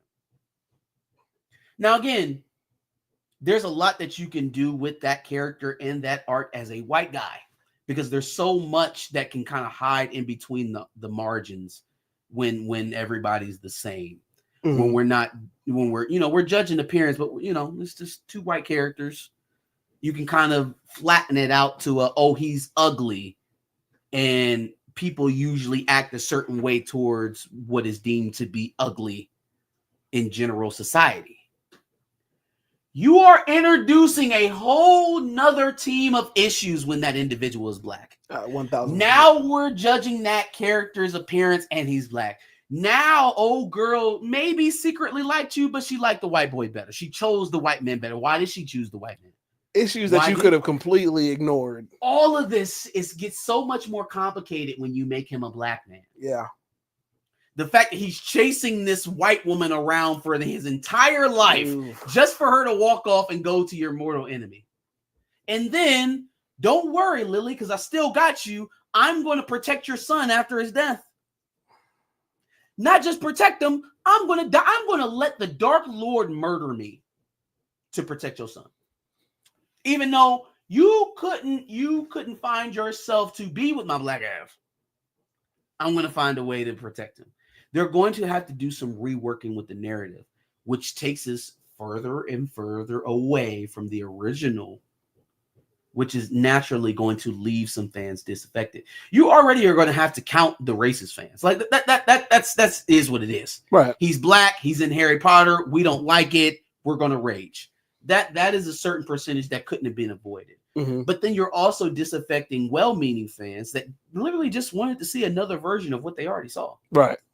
Right. And now there are going to be these caveats where we have to make the arc with Severus more digestible. We have to. Or we have to flat out change it altogether so that people aren't expecting the same thing. But it makes it so much more complicated when you're doing this with a black character. So I just feel like it's a hurdle they didn't necessarily need. And literally, any other professor other than Severus Snape. You want to make dude serious black? I'm with it. It's fine. Like, it literally doesn't change the characters at all. Yeah. Doesn't change them at all. What's dude with the eye that pops up in Prisoner of Azkaban? Not Prisoner of Azkaban. That wasn't. It was a Goblet of Fire. Dude with the eyeball. If he's black, what does that change to the story? Absolutely nothing. Dog, I would argue to you that if Dumbledore himself was black, it would be less of an impact to making Severus Snape black. But you made the one character, probably him or Hermione, the one character where that person's race is going to play an intrinsic role into how they are portrayed on screen. There's two, maybe three. Harry, Hermione, and Snape. Everybody else can be anything you want them to be. And you chose the one character where this is going to have an immense effect on the overall arc of the story, the overall plot of the story. Are Lily and Severus still, distant soulmates? Does he still have this long lost affinity for her? Like, I feel like it was a hurdle that we didn't need to create. Two things. If Dumbledore is black, since he's gay, do you make him Coleman Domingo? Did he actually become gay in the second Fantastic Beasts? Like, I know that was a thing in the books. I just don't know if it ever made its way to film. Yeah, I don't think it. I don't know. I didn't watch the second Fantastic Beasts, so I don't know. Yeah, I don't know. Anyway, the other thing, Gray said it in here. He mentioned, the popular thought, at least on the internet, that since Alan Rickman was Severus Snape and he had that look to him, that Adam Driver could have been Severus Snape in this iteration. Visually, it would have worked. I don't know. I've been kind of out on Adam Driver's acting lately. Hold on, man. You hating on Adam Driver? Oh, this is not plugged in at all.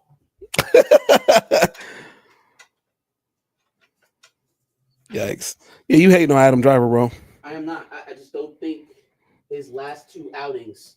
Well, really, last couple of outings. I didn't like him. Didn't like him, and who were the last couple things he was in? 65. I didn't like him in. I mean, I know it's kind of hard to hold this against him specifically, but Last Jedi or Rise of Skywalker, Rise of Skywalker was awful. There was another movie. It was him. It was Matt Damon. It was a kind of a medieval themed setup. Oh, I definitely didn't see it. They showed there was like 3 different perspectives on what happened. It was kind of around a sexual assault. Again, just didn't really do it for me in that role. But again, that could have been the subject matter of the movie as well. But his last couple of at bats didn't really do it for me. And so to say that he would have just been a seamless 1-to-1 for Severus Snape, I would have had a hard time putting the confidence in him to do so. Because again, it's been a while since I've seen Black Klansman Adam Driver, Force Awakens Adam Driver. Those were like visually gripping type of performances for him. And it just hasn't led to that next step of stardom for me, where we were 3-4 years ago, we were saying he may be the next Reed Richards, and now all of that has subsided. Like we're good. We're good. The Last Duel. Last Duel. Is that what you? Yes, sir. That is it. All right. Literally everything doesn't want to work today because now my tray is like trying to fall over. I'm trying to give you a little bit of this mic. All right, there we go. Having Sirius back bleed black would have been just as problematic. He was a criminal. He was literally only a criminal because they thought he murdered Peter Pettigrew. That is the only reason why he was a criminal. Sirius Black, his legacy in the Harry Potter franchise is that of being James Potter's best friend, right? Like his legacy is not that of being a criminal. He's only a criminal because they thought he killed Peter Pettigrew, in which he should have killed Peter Pettigrew. He should have killed Peter Pettigrew if he had the chance, if he actually made it happen. Again, that is less problematic than me watching this young black boy chase this white girl around while he's being made fun of for being black. Right. I'm not going to watch that. I'm going to be honest with you. I'm not going to do it. They have to rework this to make it make sense in a non-racist way. Because, again, racism wasn't a part of his story, the Harry Potter franchise. It just wasn't. Does that make it less realistic? In a real world like the one we live in, yeah, sure. But again, Harry Potter was about escapism. It was about a magical wizarding world. Now, I can't say that as an adult, it's lost on me that there weren't that many black characters, and maybe that was a reason why we didn't have to deal with that as a thing. They kind of pivoted that whole conversation to the idea of muggles and human mixed breed with magical breed. That kind of replaced the whole excuse me, racial divide of the world aspect in the wizarding world. Because I mean, are we really going to sit up here and act like the African or the Haitian or the voodoo witches aren't going to be treated differently in the wizarding world than they would be with their white counterparts? Absolutely, we know that. That's 100%. But that's not something that they would highlight in the franchises. I don't think they would have a choice if they make Severus Snape black. The same way they wouldn't have had a choice if originally what the plan was for Hermione to be black went through. They wouldn't have had a choice if they'd have made that change. This makes a decided thing that they're either going to have to deal with or change.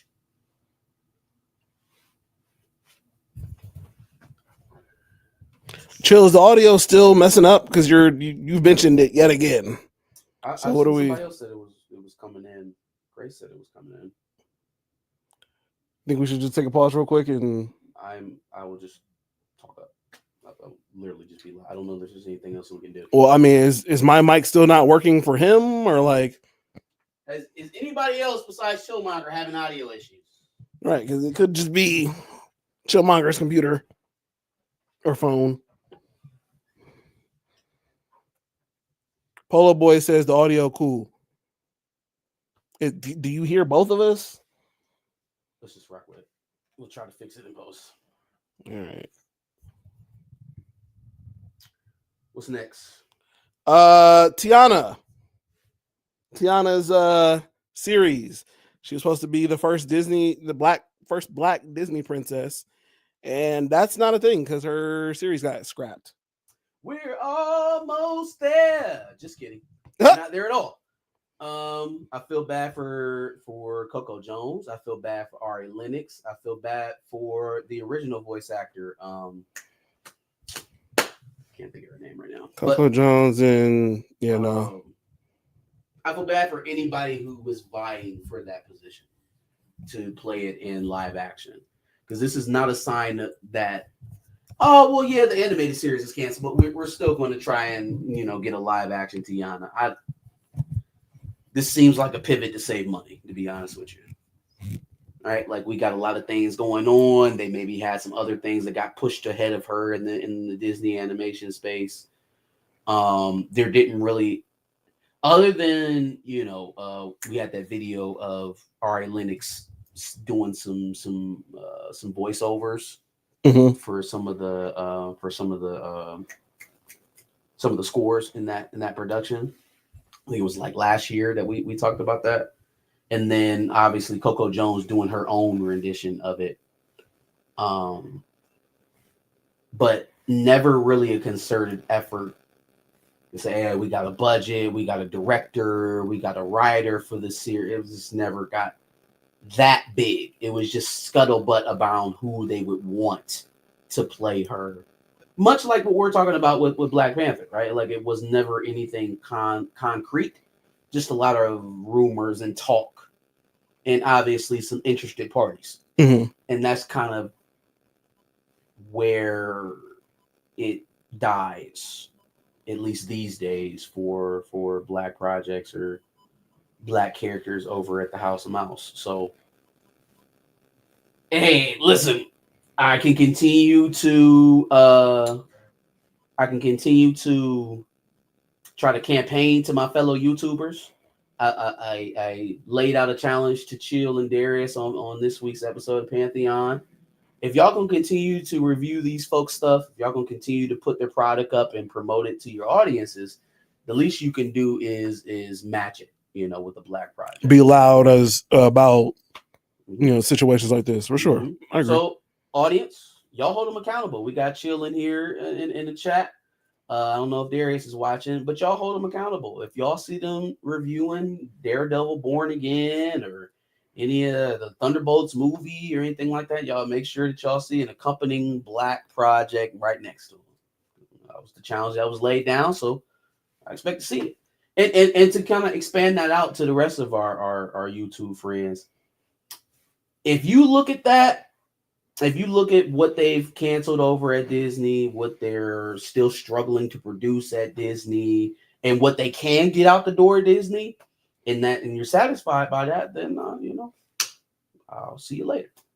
If not, then I encourage you to refocus, because there are new Black creators out there, are new Black projects that are being made. There are things that we can continue to build anticipation for. I understand that it's not going to be as plentiful. It's not going to be as big of a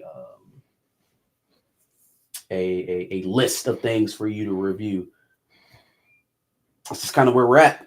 I've made the decision that I'm not going to help promote a company that just doesn't really see the value in promoting my likeness. So I'm hopeful that more channels will get on that with us. How you telling Chillmonger to be loud about something and he louder than you right now because he can't even hear you? Boy. He can't even hear you right now. Blouse boy. All right. Courtney Kemp's new show with Yolande Noel. Y'all better not watch it. And I'm so disappointed in Yolande Noel. I'm so disappointed in him because, dog, you're disappointed. Wait, you're disappointed in Yolande Noel I am for this? For taking the role. Okay. Man, we already saw you be a drug dealer. Wait, where do we see? What do you know Yolande Noel from? Insecure. What movies?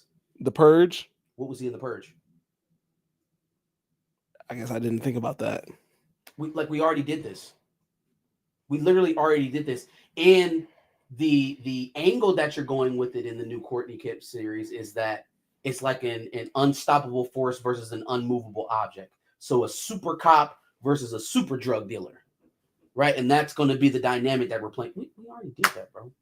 Ghost versus Sax. No. With Yolande specifically. Oh, okay. He wasn't just your run-of-the-mill, I thought you said bring Courtney down Kemp. your community type drug. No, he was a guy that was over the crime in his area, but ran it in a way that kept people safe, that kept the kids able to get inside of their houses at the end of the day. It wasn't random street violence running over everything. Kind of how like Titan was in Invincible. Mm-hmm. Right? Like, yeah, I'm doing dirt, but I'm going to do it in a way that keeps everybody safe. Yeah. Okay? I don't know if that's the route that they're going in this new series that felt like the way that they're going from the synopsis I got, but you already did that. I already saw you being the guy who doesn't want to do wrong, but has to do wrong to keep his people safe. Mm-hmm. We've seen it. Yeah. We've seen you do it. And I don't want to see you for another 2-3 seasons slinging dirt to your people for views. Like I am so happy that Ghost is over. I'm so happy that we're coming up on the last season on Raising Kanan, so that we can continue to push away from that type of content. that cannot be the only way that people view us in this country. No, for sure. It cannot be the only way that you create content in this country.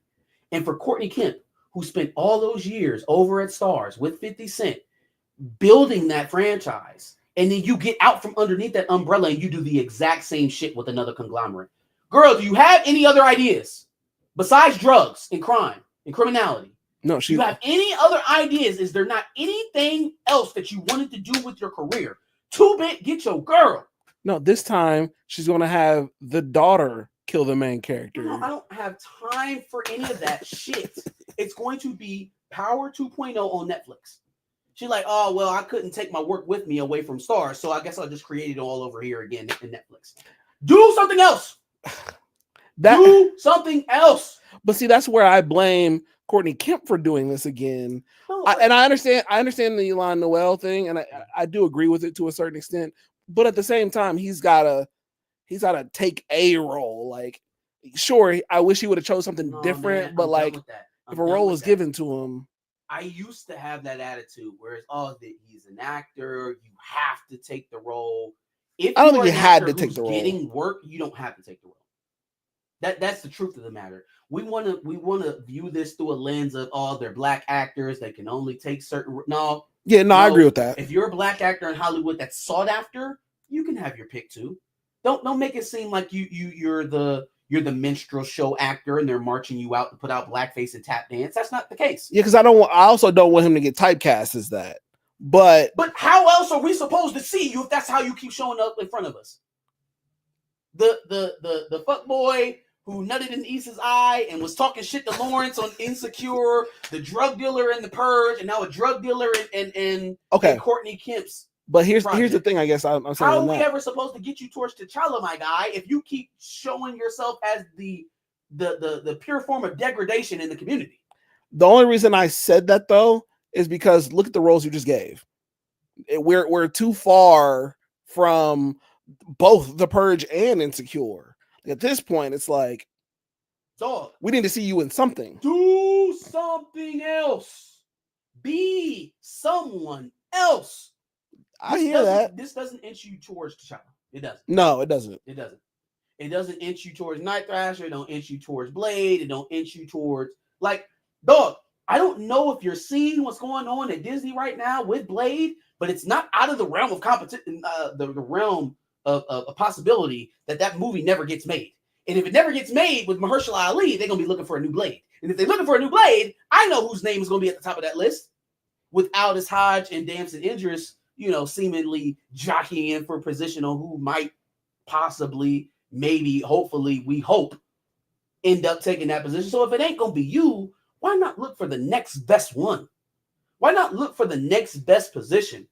Maybe after Alice is done playing Alex Cross, I can be the next Alex Cross. Maybe there's a young budding writer out there penning a newer Black Vaughn or some other original project. A Children of the Blood and Bone is being spearheaded by some other young writer. Go find that. Not Courtney Kemp's Power 2.0. Come on, man. We got to start laying some of this responsibility on the people that choose it. As much as I don't want to see Severus Snape be a black guy, Papa chose that role. He took it. He auditioned for it. And then when they offered it to him, he took it. Okay, so then let me reframe what I'm saying. Instead of, he had to take a role, Elon Noel, according to his own filmography on Wikipedia at least, has only been in 2 roles since 2021. And one of those is Call of Duty. So, like, why are there not more available roles for Elon Noel to take that aren't drug dealers? I'm choosing to. If I heard that man say, I went out and I auditioned, and I just couldn't get no work. Cool. I will take that man's testimony as fact. 100%. I'll get off his back and take it. Hey, I tried to do other things. This is what they called me in for. I will take that because I know typecasting is a thing. Without that, I'm going to assume that you have autonomy in what you want to do. Sure. You're a working actor. You have a well-known name. You've been in big projects that were successful, that didn't bomb. So Mhm. I'm going to take that as common sense says that you could probably choose something else. I would agree. I would agree with that, but then Right? that doesn't match up with you not working very many roles when you seem to be in Maybe he had a demand. baby. Maybe he was taking a break. Maybe his work schedule prior to 2021 was very daunting and he wanted to take some time off. I don't know.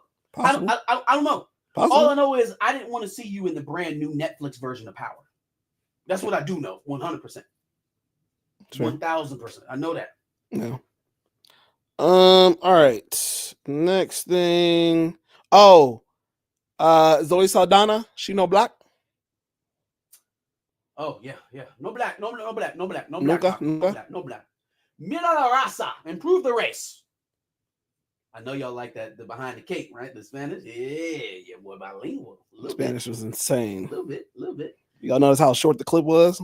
Oh, y'all have no idea how many times we had to do that take. How many times we had to do that take to get it down to make it that smooth. He was like, "Nope, that's the take. We're good. I'm good. I'm cool." But yeah, no, I it's not that I didn't expect any different from Zoe, as much as it was a weird confluence between a film that I didn't want to see win anything and something that I could have expected to hear that from Zoe Saldana. Mm-hmm.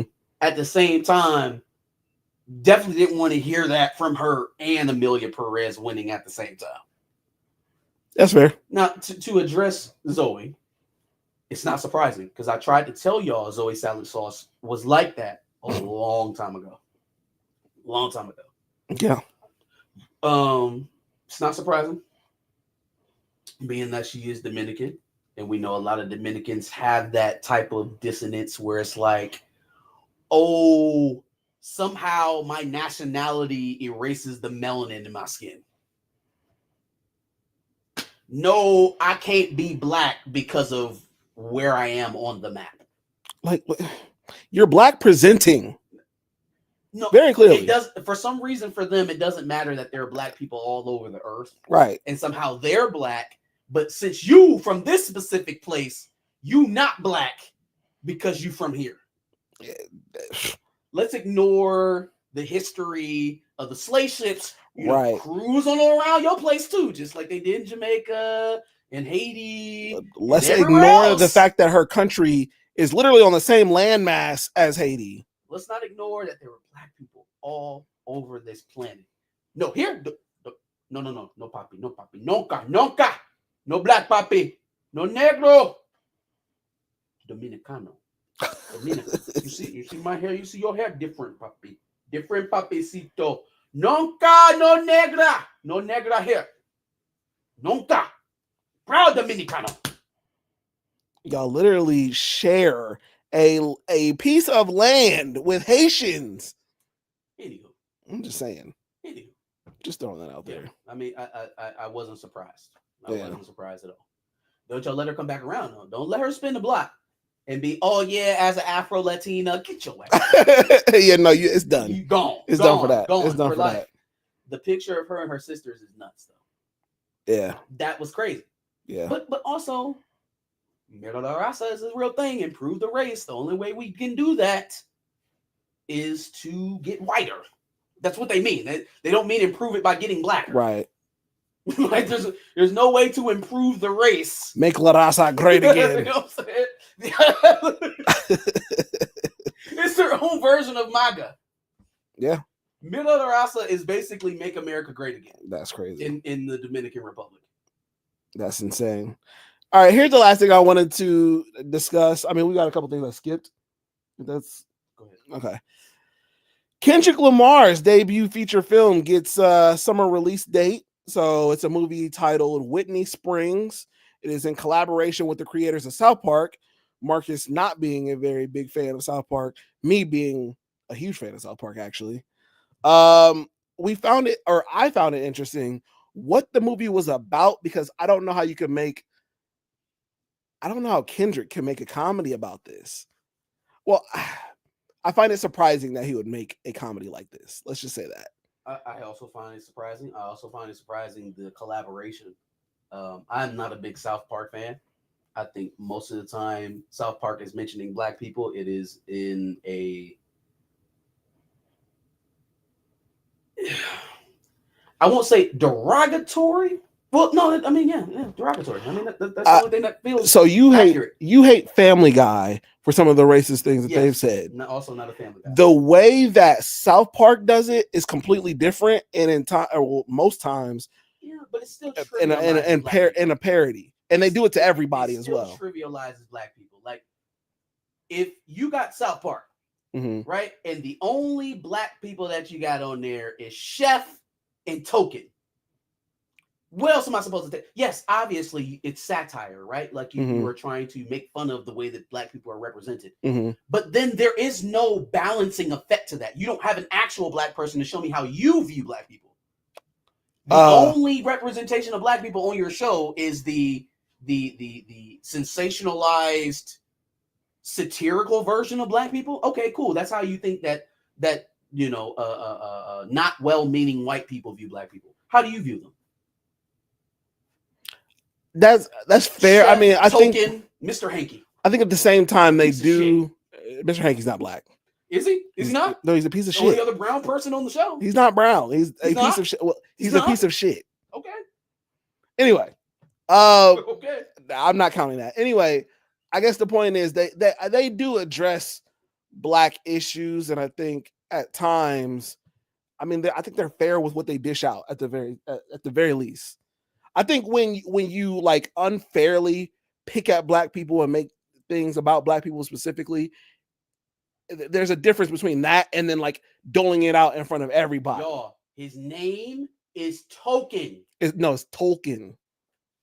It's just a joke that they've made on the show. Yeah, please stop playing with me.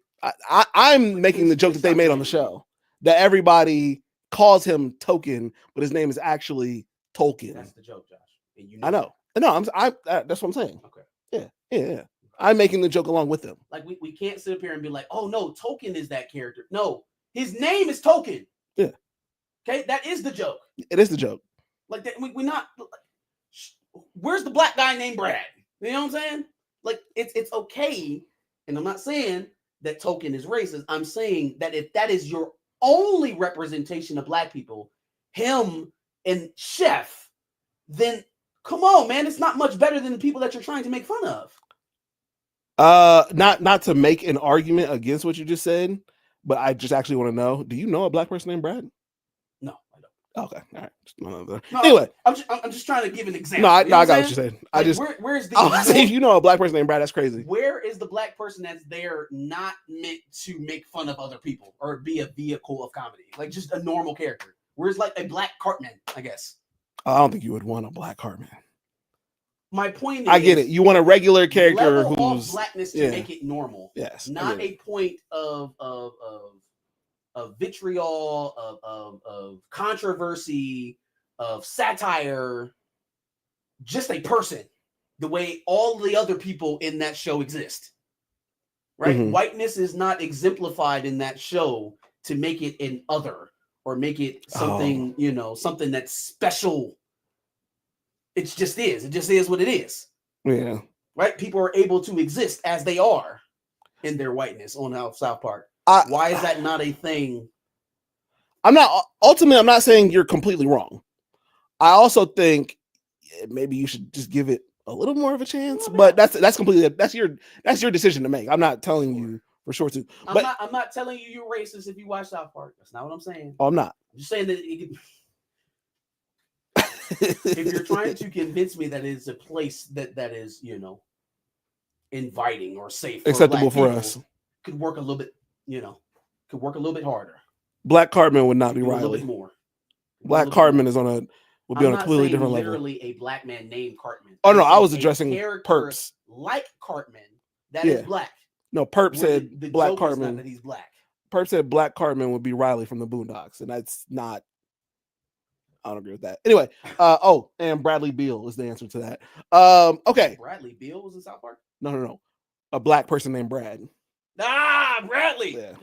Shout out Jason Wershner. All right. So, anyways, the movie depicts the past and present coming to a head when a young black man who was interning as a slave reenactor at a living history museum discovers that his white girlfriend's ancestors once owned his. I hate the synopsis.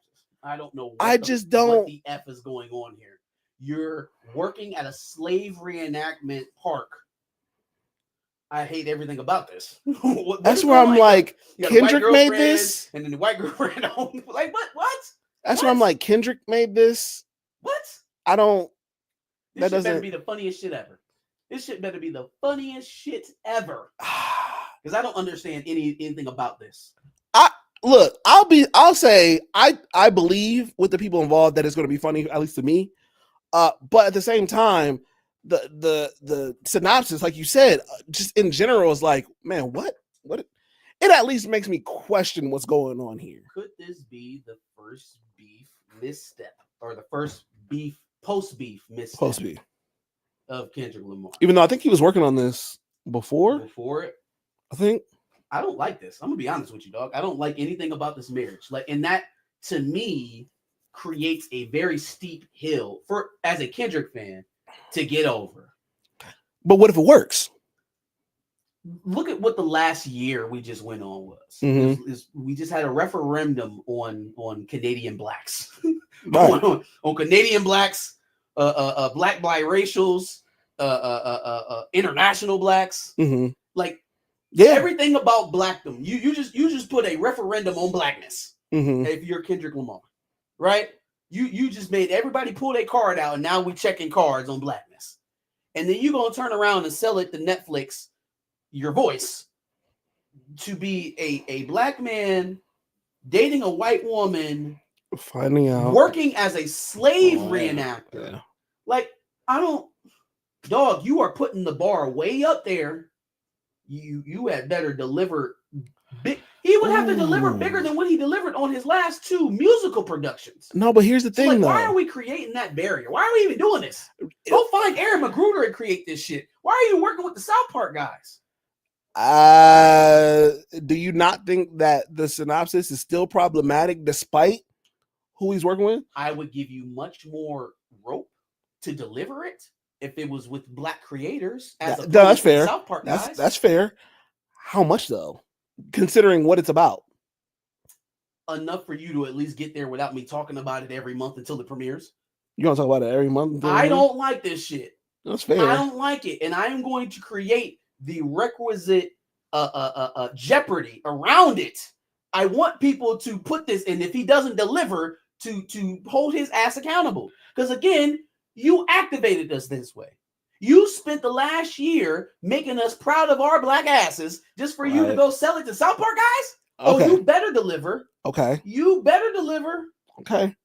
But when has he not delivered? That is true.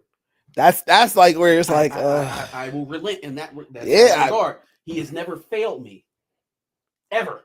Not one time. Yeah. So while I am very apprehensive, that's the word that I was struggling to get to this entire time. Yeah. I am very apprehensive to all of this. Kendrick has never failed me. He's never failed me. So I don't really know what to do with that, but I guess we'll see what it comes up. Okay. So Perp says, sounds like an episode of Atlanta. And then Polo Boy said, I mean, if Donald Glover and Jordan Peele came out with this idea, y'all would say it's genius. I don't know that I would say it's genius. But would I be more accepting of it if it was Jordan Peele or Donald Glover? And it would also still depend on who we're doing it with. A lot of this has to do with the collab, right? It's not just the synopsis that's the problem. It's who you're working with. So now you already off-putting me with the synopsis. White girlfriend, your slave reenactor, all of that's nasty. Mm-hmm. Right? But then if you tell me Jordan Peele is handling it, okay, I start to ease up just a bit because of who the creator is. If you're telling me that Spike Lee is handling that premise, okay, I begin to ease up a bit because that's somebody I know that can start me off one direction and end up in a completely different place. He has done that before. The South Park guys, again, we just got done talking about how flat the characters of Chef and Token are. There's no complexity there. There's no layers. It is what it is. Okay. I don't think that's true. That's not true. That's not true. That's not true. What is the complexity to Chef? They have definitely given complexity. Maybe originally there wasn't any complexity, but over time they eventually gave his character and Token's character. Explain. You want me to explain multiple episodes of At least tell me why I'm wrong about them being flat characters. Tell me why there's complexity to Chef. Because again, they've given them entire episode arcs where it's about them more so than it is about some of the other characters. Is it personal or is it? They've given okay. So like how you talk about Sam, Captain America or Captain Falcon, not having a love interest, and we don't know anything about that character. Like that's not the case for Chef and Token. They have absolutely done that for Token.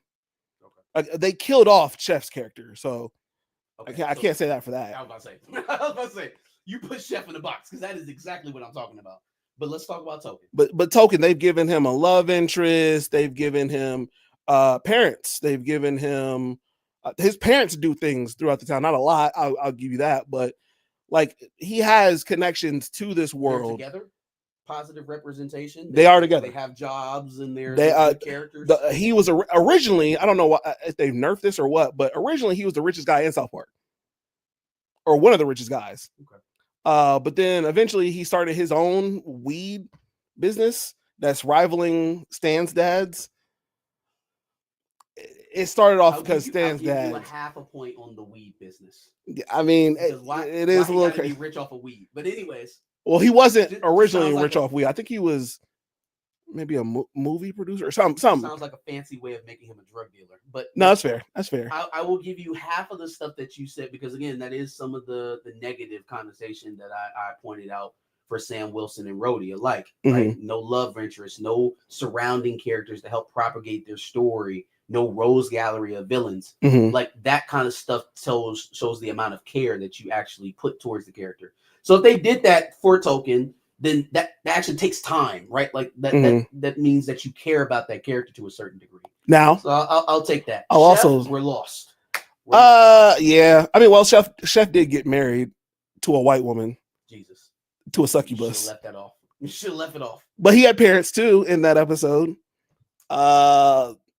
They took some. Eventually, they took some turns with Chef that you probably wouldn't like, but it has nothing to do with the fact that he's black. I'll say that at least. But anyway, I really do not care for South Park. That is true, Bert. I really don't like it. Yeah, I mean, I already knew that though. So yeah, I don't know. We'll just have to see. That was one of the adult cartoons that, like, when I was a kid, I wasn't allowed to watch, but didn't want to watch it. Like, I wanted to watch The Simpsons. I before I got a full whiff of Family Guy, I wanted to watch Family Guy. There was not a time where I actively wanted to watch South Park. And that's something to say because I wasn't allowed to watch shit as a kid. The only reason why my parents let me listen to Kanye West as a kid is because Jesus Walks on that album. Loch Ness Monster won a tree fitty. Yes. Yeah, Chef also did smash all the ladies in South Park. They were all white though, so. But I think black man cooking food and having sex with white women. Are we all realizing the fact that they did that because he was Isaac Hayes, and so that was the character around it. Is that the accurate stereotype of Isaac Hayes smashing white women? Not white women specifically. They made him into this singing, sexy, like all the white girls in town wanted him, like kind of thing. I don't think that was one of the topics we were supposed to spend a bunch of time on. No, we were supposed to talk about the Kendrick thing. Well, we talked about it though. Well, no, even the Kendrick thing, I don't think that was one of the ones that was supposed to give us a bunch of time. Oh, no, it wasn't. Yeah, we were supposed to talk about it. Yeah, I know. Like I said, I skipped some, so I don't know if you want to talk about Charlie XCX being in Narnia or SWAT being canceled for the third time. First of all, any show being canceled 3 times is insane. That is insane. How that happens. What is Viacom got going on? They got canceled for the third time because Shamar Moore started dancing on Jennifer Hudson's show or on the little tunnel thing. That had to be. He was dancing off beat and all that shit. What was the other thing? Charlie XCX being eyed to star in Narnia, cast as the White Witch. Dog. What? Who is Greta Gerwig. Gerwig. Mm-hmm. Do you seen that girl, right? Charlie XCX. Yeah, she looks crazy. What? The last white witch from Narnia was the ancient one. The chick from the Strange movie, and she was in Constantine as well. Really well known actor. I can't think of her name right now. I can't think of her. Very big actor. Oh, you know what? sorry. Actually, she doesn't look that crazy. A pop star? But she is a pop star. Who's been in like 2 movies? Charlie XCX has been in 2 movies. I didn't think she was even in that. I think she's been in like a couple of different. She's acted before. Has she? Okay. But like not enough. I didn't know that. Not enough to. I'm sorry. How many movies is Greta Gerwig going to be shooting with Narnia in Netflix? Yeah, but you got to think. Like 8 movies. Oh, she is. Oh, she's been in quite a bit. Quite a bit of films, right? Well, nothing that you've seen or that's going to. The Angry Birds movie. I just saw that on she there. Spoke in the Angry Birds. Yeah, she did the voiceover. But you look.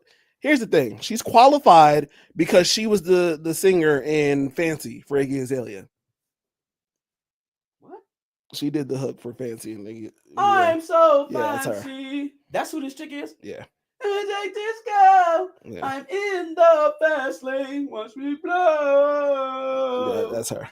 So when the White Witch come out with Mr. Tumnus head, and that's what she's singing, don't get mad. Facts. Well, she also made an album that white people seem to love that I know nothing about, but it's called Brat. I don't know nothing about Brat, like the Bratz doll? No, it's just called Brat. And so everybody, I don't know. I don't know where Greta Gerwig got this check from. What dirt she has on Hollywood. Because not just a specific studio. Tilda Swinton. Hollywood. What about Tilda Swinton? Yeah, the ancient one. There you go. Yeah. From Tilda Swinton to what's the girl's name? Charlie XCX. Charlie XCX. Woo. Good luck. Good luck. All right, we doing dubs and nails? Yep, and you're first. Nah, for real? I went first last week. So you swear? Swear. Cap. Cap, boy, cat. All right, well. Watch me blow. Can you confirm with them that the audio sounds like pristine now? I haven't heard anybody else complaining, so we're just gonna go do it. All right. Fuck it, we'll do it live. All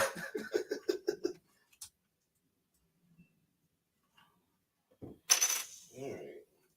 That was a wild 20 minutes. It was a little crazy. Audio stopped working, beer spilling everywhere. We can't even tell people what happened with Gene Hackman.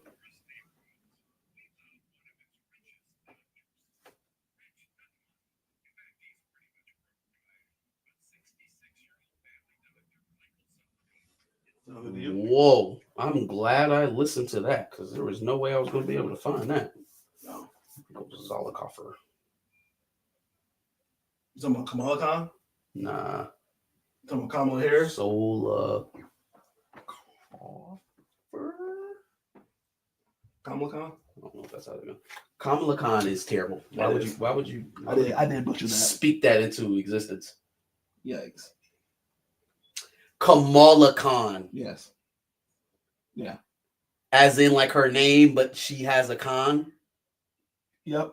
That's not what you were saying. That is exactly what I was saying. That's not what you were saying. That's what I said. That's what I thought you were saying. At first. No, that's what I said. That's not what you got. No, that's clearly what I said. I said what I said. All right. W's and L's, the weekly recap show. We give a dub to the things that we like and an L to the things that we don't. All right. Let's start with my dubs. Okay, do you remember talking about Travis Scott and Owen Wilson doing Rolling Loud? You remember that? Talking about Travis Scott and who? Or did I say Travis Scott and Travis Scott twice? Travis Scott and Owen Wilson. Owen Wilson. Okay, yeah. Do you remember Travis Scott and Owen Wilson doing? That was my take. Yep. You remember that? Yes, sir. There was a reason for that, and we didn't know it at the time, but there was a reason for that. Shooting a film. That scene is in a movie. Shooting a film. Shooting a film about Rolling Loud. Owen Like, Wilson's Owen Wilson is shooting a film about Rolling Loud. Owen Wilson's kid goes to Rolling Loud, and I guess he doesn't know much about it. And That is going to make me feel old as dirt. Like the movies about Rolling Loud, and one of Owen Wilson's kids is going to Rolling Loud. That is about to make me feel old as shit. And I'll do you one better. Well, you know what? Maybe it shouldn't, because my only experiences of Rolling Loud is going to one. So I would be like the kid, right? Sure. I'm closer to the kid than Owen Wilson. But I'll do you one better. Owen Wilson is not the oldest white man in this cast. Want to take a stab at who it is? I will say hold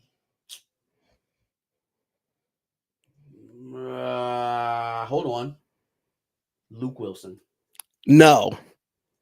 Way is older. Luke Wilson older than Owen Wilson? Is he the older brother? Actually, I feel like Luke is younger. Yeah, I was gonna say I think Owen is the older But brother. that's neither here nor there. You give up? No. Oh, okay. All right. That's fine. Jeff Bridges, Big Lebowski. No. Neither of these names that you named so far are as old as this white man. Think older. While you do that, Joe Biden. Oh, I don't know who's older between these two. Damn it. But it should tell you that you're close. Okay, hold on. Let me get older. Robert De Niro. I don't know who's older between them two. You're in the roughly the right age range though. Okay, Joe Biden's 82. Okay, this person is younger than Joe Biden. Okay. And if I remember correctly, he's younger than Robert De Niro too, but not by much. What about Jeff Bridges? How old is Jeff Bridges? Jeff Bridges is 75. So this guy is older than Jeff Bridges. But he's younger than De Niro and Joe Biden. De Niro and Biden. Okay, this is getting too particular. And it's think a name you probably haven't seen in a movie in a while. I absolutely would have said R.I.P. R.I.P.D. is crazy. Who were we just talking about? Oh, Gene Hackman? Gene Hackman. He's older than all of them. Well, yeah, he's 90 something. Yeah. Think you probably haven't seen them in a movie in a while. No. He's younger than Al Pacino. You haven't seen him in a movie in a while, but this person is an American icon. Joe Pesci. No, you've probably seen him in a movie more recently than Joe Pesci. This is fun. I like this. Damn it. Old white actors. And he's he's younger than Joe Pesci. What? I wouldn't have thought that. Val Kilmer. No. George Clooney. No. He's older than Val Kilmer and George Clooney. Starting to get annoying. When he was an American icon, it was a minute ago, way before you were born. Christopher Lloyd. He would have been an American icon before that, and I think he's younger. Like he was Selleck? Before that. You give up? Wait, hold on. Dakota Johnson's daddy, Don Johnson. No, he's big. At the time he was bigger than all of them. This is enough white men. Okay, no. Henry Winkler, the Fonz. The Fonzie. Yeah, the Fonz. Yes. He is the oldest white man in the movie. Supposedly. Okay. So I was not going to get that. No, I could have sat here for hours. Yeah, I was like, no, you're thinking like 80s icons. I'm like, no. Anyway, Henry Winkler, Sexy Red, Ty Dolla $ign, and Ski Mask, Slump God. What did you say? Henry Winkler. This is a crazy cast. Well, no, it's not that crazy. Henry Winkler being added to is crazy. Henry Winkler, Sexy Red, Ty Dolla $ign, and Ski Mask, Slump God have joined Rolling Loud, an R-rated hip-hop comedy. That makes sense. That makes complete sense. It's about Rolling Loud. I forgot. We were naming the white guys so much. I forgot we were talking about Rolling Loud. Yeah, I figured. Okay. They all joined Rolling Loud. The movie's called Rolling Loud, an R-rated hip-hop comedy starring Owen Wilson and Matt Rife, the comedian. Fuck. Matt Rife is Owen Wilson's son? Yeah. Wait. No. The kid is 13 years old. Owen Wilson's kid is 13 years old. What the fuck is Matt Rife doing in this movie? I'll tell you in a second. You know Matt Rife is from Columbus, right? Just wanted to throw that out there too. Why do people I hate become from Ohio? Why are the Pauls from Ohio? Why is Matt Rife from Columbus? Yeah, so he's from Columbus. But he's such a dick. And he says shit that, oh, fuck. Why do people I hate come from the city? Damn it. That's funny. I don't know why you hate him. He's pretty cool. I just wanted to say, I wanted to see what you would say. All right. He also lived in. I hate Atlanta. It's like all these black people. Sucks down there. I want to go back to Ohio. He lived in New Albany. So he's from New Albany. Yeah. Okay. New Albany is not Columbus. No, it's not. And it's not Columbus, and not in the way that like people be like, oh, that's the suburbs. It's not. No. New Albany is actively like outside of Columbus. No, it's very clearly outside of. No, I said that to correct myself. That man for what from it's New worth. Albany. Yeah. Anyway, all right. So let me go back to. Damn it! Now you got me away from. All right. So basically, okay, named after the world's largest hip hop festival, Rolling Loud. Rolling Loud is inspired by the true story of an overprotective father who, in an effort to be a cool and favorable dad, sneaks his 13-year-old son into a music fest, setting off a chaotic adventure with his reckless coworker, Matt Rife, and a quirky festival volunteer. Together, they navigate wild crowds, security, and family dynamics, which leads them onto the Travis Scott stage at some point, which is insane because why would you have the Travis Scott concert be the pivotal moment in your Rolling Loud movie? Maybe by the time the movie comes out, everybody will have forgotten about the child that died at that concert. The multiple? No. It was one kid. Oh, yeah, one kid. Okay. Got injured. I don't think multiple people died, did they? I thought at least like 4 people died. I thought the one who died was the kid, and that's why it was so. I know there was a kid. I thought there was like 4 people. But let's see. Ashroom. Incident.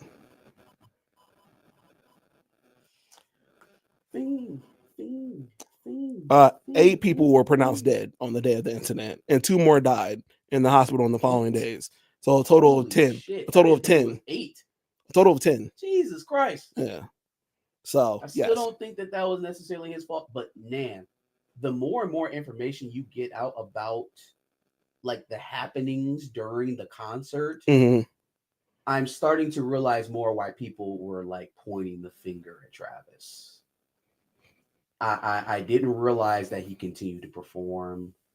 I didn't realize that he was like mad at the people for falling out. Like he was like talking shit about them as they were getting carried out. Yeah, some weird shit. Absolutely weirdo shit. Again, I don't think a performer is responsible personally for security. Like once he's done his due diligence, he's paid everybody. I don't think he's responsible for the people breaking through the gates.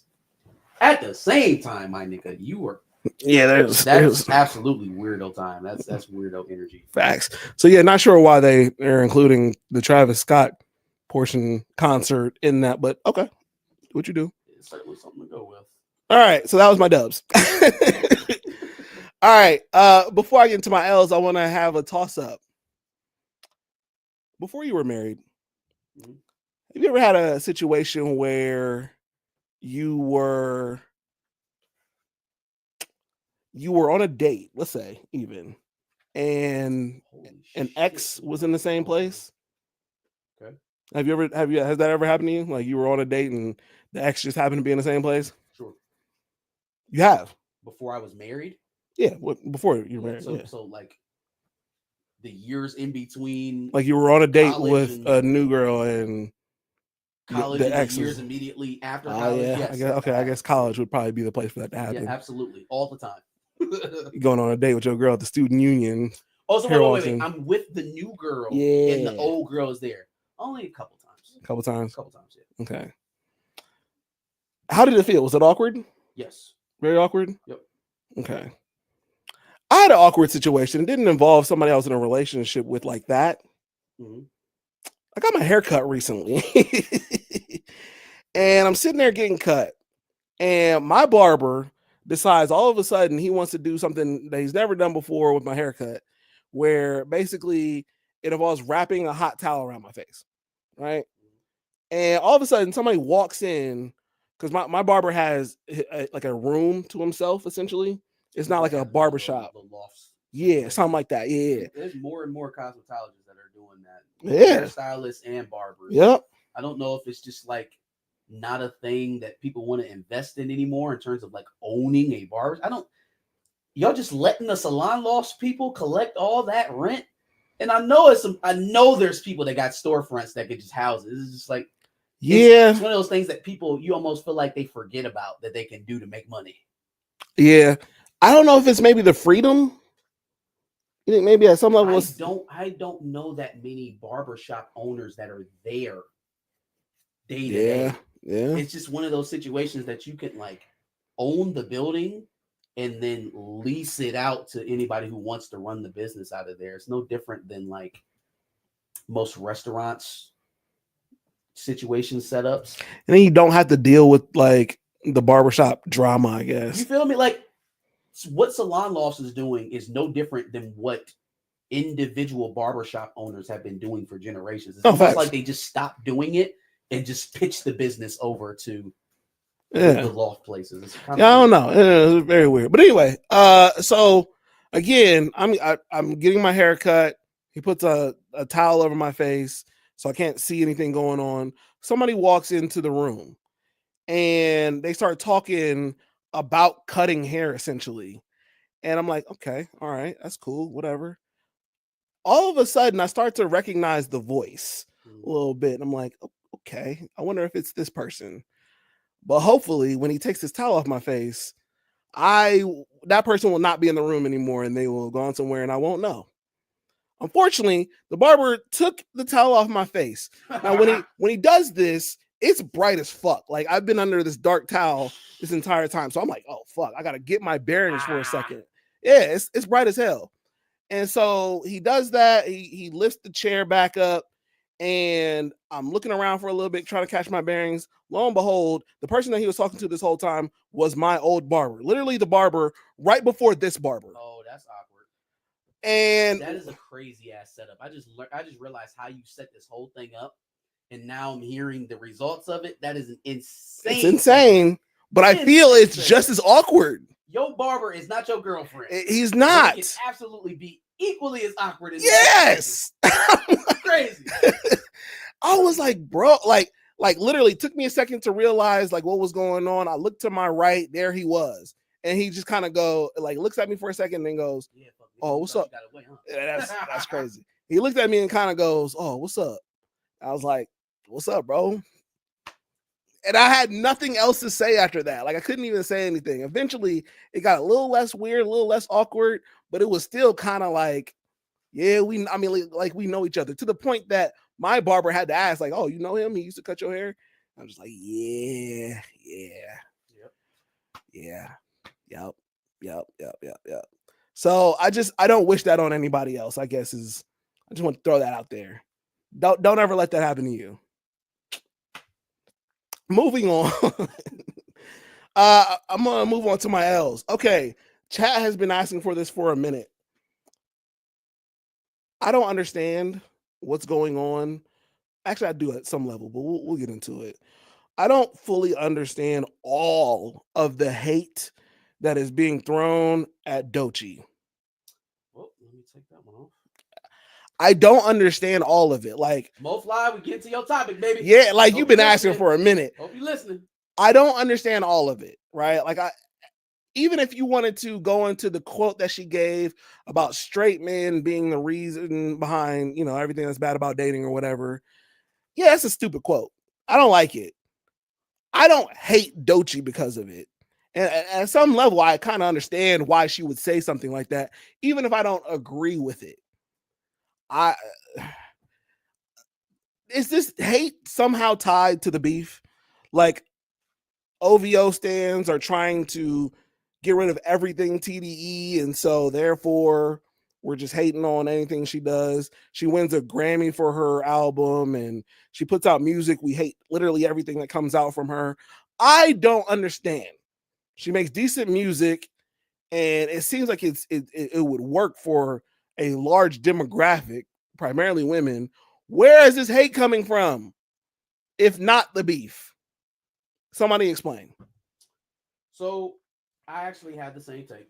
I feel like it's a little bit further too. I don't think that she said that with the intentions that everybody else thought that she was saying it with. I don't think she likes bisexual men, or like I don't think that she like has a vendetta versus, men. I literally think that is sort of it's the women's version of women be shopping. You know what women be shopping means? The Chris Rock in real life joke. Oh, okay. Like the actual version of women be shopping. Look, what do you? I guess go ahead. Oh, yeah. It's the women's version of women be shopping. Yeah, I got it. So like when she's saying my red flag is straight men, basically what she's saying is my red flag is men. Yes. Like men just being men is the red flag, which is a joke. Yes. Now, did it land? No. Obviously not. Did everybody take it the way that I think that she was trying to say it? Hell no. Mm-mm. She's new. Like she's young as hell. She's not tactful. Y'all, she got into her number one song right now, like the one that's sweeping the nation. She's admitting to being a coke addict. So I don't know if y'all are expecting that person to be more tactful in a conversational way on Hot Ones with her friend. Places with her friend. Y'all hear women in y'all's life talk like that every day. Every day. And I understand that could probably get a lot of people's panties in a bunch. Because, I mean, if she meant it the way that I think a lot of people think that she meant it, I would be pissed off too. I just don't think that she meant it that way. Not for nothing. I think she was just being generally annoying in the way that women are nowadays, and not just like toxically annoying. But not for nothing. That is a quote that I would think, if not for the hate, would go crazy on Twitter. What's your red flag, men? You know what I'm saying? Like that. That's the shit y'all be telling me on my timeline every day. I just think it was a joke. I don't think she actually enjoys having sex with gay men.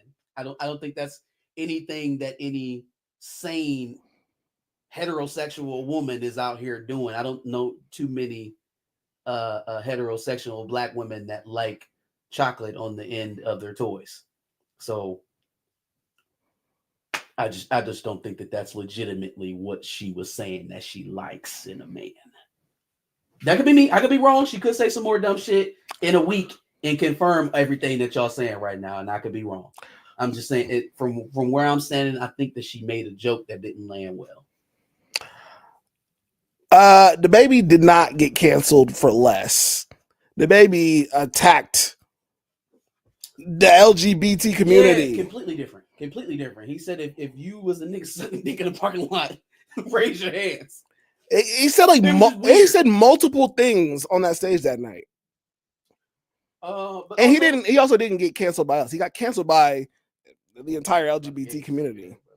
So if straight black men want to cancel Doechii, then I guess. Now, good luck with that, by the way. No.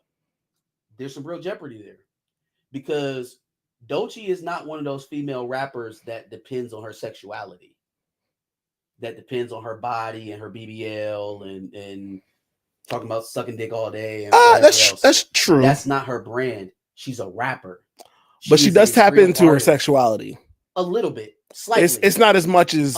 enough to maybe pique your interest, but that's not her main goal, right? Yeah, she's not Lotto or... Right. She's much more of the Rhapsody track than she is Lotto or Meg or anything like that, right? So if males are showing up to listen to her, they're showing up to listen to her, not look at her. Facts. And so if you piss them off in that way, they're going the other way. And I could tell that by how people were responding to her on Twitter. Most people pre this statement looked at Doechii. They was upping her for her aesthetic. They were upping her for how natural she was. They were upping her for, just being a regular person, a touchable person, a relatable person. Mm-hmm. Now I'm getting on there and I'm saying, oh, well, I've been holding it back this whole time. She ugly and she looked like this. She looked like a man. Like, that's the reaction to the joke, because that's not the energy that was given off Yeah. Prior, it was all about her authenticity. Now that authenticity is ugly. And what that tells me is that a lot of those heterosexual males that maybe took it the way that you took it, or a lot of other people took it, are responding in kind. That's very literally, give me your number. No, bitch, you ugly anyway. Yeah, like, literally, it's the same thing. I'm not saying it's cute and I'm not saying it's right, but I'm saying that's what's happening. Absolutely. And I'm sure some women would argue that it's colorist. I'm not saying that because you ain't said she's ugly because of but I'm sure some women would argue on that. The ugly shit, they not wrong, because I didn't hear nobody calling Doechii ugly before she made this joke. I don't think she ugly now. I don't either. So they not wrong. They're not wrong. Facts. I think she slipped up. I think she did something probably she shouldn't have said. She tried to make a joke and it went completely left. Yeah, completely left. And that's what I'm saying. Like, I even if I understood the hate for that quote, it seemed like she was getting a lot of hate before that anyway. And I don't like the Grammys. Like, after the Grammys, people were shitting on her. People have been shitting on her music, and it's just like, dog, I don't understand, for the simple fact that this is everything that y'all have shown me that y'all would have liked in a person, in a musician, and now all of a sudden, maybe because she's affiliated with Kendrick, and this is a time where we gotta hate everything on that side. I don't know if that's the case, but it seems a little weird that y'all not really fucking with it. Is she not just like Ari Lennox? I mean, granted, she raps as opposed to singing, but like at some level, is the music content not similar? Nah. No? The shit that they're talking about? No? I don't think it's similar at all. At all? I think Ari Lennox talks about love. I think Doechii talks about more debauchery. I was gonna say she talks about more. She talks about debauchery. But I think she talks about some of that as well. Then again, I will be fair. If I could view Doechii's life through her music, and I can view Ari Lennox's life through her music, Ari Lennox seems a lot more stable. That's fair. Than Doechii. Doechii's life seems wild. That's fair. That is very fair. I guess maybe I read that into the character that she's not character. It's her. Right. But yeah, no, I mean, we don't know. Right. No, that's facts. Even though I did see a video of some nigga holding a gun to her head, so that's very confusing on the whole males are a red flag. Yeah, that's crazy. But yeah, again, her life is crazy. Yes. Yeah. Ari's, while there may be some oh, okay, Tierra Whack. Okay, all right, I'll give you that. Tierra Whack, absolutely. Tierra Whack, that's fair. Absolutely, that's fair. A 1-to-1. But then Tierra Whack doesn't read to the demographic all like that I was talking about, the fan demographic. She also doesn't come out and say the things that Doechii does. She that's also true. In the middle of controversy the way that Doechii does. If Tierra Whack was a little more city girls, then maybe. I like drugs. I like getting money. I like date parties in Hollywood. Like, even to that part of it, like, she's wholly accepting of the fact that she's swept up in the Hollywood machine, and she's enjoying it. Yeah. Which, I mean, for a young person, at least she's telling the truth. You know what I'm saying? At least it's honest. But that is not Ari Lennox. Ari Lennox is not a person who wants to be swept up in the machine. She's not a person who you're going to see at Hollywood parties. You know what I'm saying? If she's not sitting next to Angela Yee, you're probably not going to send her next to any other celebrities, because that's the type of person she is. That's the way she creates her content. I compared them because they're dark skinned women. Colorist. Facts. You know when I can go. No. We keep spending a lot of time on some of these. Okay. I'm giving an L to Desi Banks, because Desi Banks is out here doing what I told y'all to stop doing weeks ago. Stop platforming the booty warrior. Stop giving this man a platform. Desi Banks platform the booty warrior. He did a skit with him about prison rape. Did he for real? Yes. It's his most recent. With the actual guy? Yes. Hey, I told y'all a minute ago that Desi Banks ain't got no more ideas, y'all. Man, dog, no. This is what it's come to. First of all, why would I find that funny? The same reason why you find what black people do in black Air Force Ones versus what black people do in white Air Force Ones funny. You hate that so much. No, it's fair. He did it a lot. He dug it in the ground over and over and over and over. Fam, I want to know where Parlay at. Where Parlay at? Go back to the Pop Mans, nigga. Where is Candace at? Go get Candace. Go get B Simone and Parlay and make some of them videos. I am tired of white Air Force Ones versus black Air Force Ones. Sick of it. That's fair. I'm starting to question the following, fam. I'm starting to think that you was a plant. Starting to think he was a plant. Because if you've been able to sustain that size of an audience for this long doing the same shit, I'm questioning whether or not it was all organic in the first place. But you do remember a time of Daisy Banks where it wasn't that. I do. The only thing is that usually when it's organic and you haven't found a way to pivot out of it, you start to come backwards. Mm-hmm. You start to lose an audience. Oh, I see what you're saying. It's sustained, yeah. It stayed at the same level. Now, has it grown? Not much. But it popped. It got really, really big, and it stayed at that level the entire time. Now, which is kind of questionable to me. For what it's worth, I did see a good amount of backlash from this. What is his real name? Why can't I think of his real name? It's not the Booty Warrior. Fleece Johnson. I almost called that nigga Slink Johnson. I know. Fleece Johnson. Yes. I did see a lot of backlash on the internet for him platforming that man and making jokes about the shit. So I guess I'm somewhat happy about that. But again, it didn't stop him from doing it. So here we are. Still getting platformed. Okay, moving on. You know what? I'm going to skip the Tory Lanez singing to Iggy Azalea, which was nuts. I'm going to skip R. Kelly saying that he has written 25 albums in prison. Dog, what? Even if that happened. No, there is a way. There's a way. The man's an amazing musician. Sure. But you ain't never releasing them 25 albums, so. We can get one. Do you want one? I don't know. If Diddy put out an album in jail, you gonna listen to it? No. If you get Diddy Dirty Money back together. Release an album. I'll say that. Well, no, I did like. Diddy Dirty Money was the best version. It was the best album. I was about to agree with that. E Woods, but I did like last night. Couldn't even get an answer. Oh God, that was him and Keisha Cole. Yeah, on the I think the album maybe before that. Press play. The weird. I'm telling you, Making the Band, Danny DeCane, Day 26. Diddy Dirty Money was the best version of all of that. I was literally about to say Diddy Dirty Money before I said last night, so that's fair. Anyway, all right. The thing that I want to talk about last is some Columbus news. I keep telling y'all white women have this unmitigated gall to say shit that don't make sense. Unmitigated goal of LeBron James to run up on me at an NBA game. I know you're going to talk about that. I am. Okay. A Century 21 realtor decided to go into a restaurant called Casuela's. I've not been to Casuela's from what I can tell, but I see it all the time. And I don't know why I've never been there. Not the point. She went to Casuela's and then left a note on the receipt.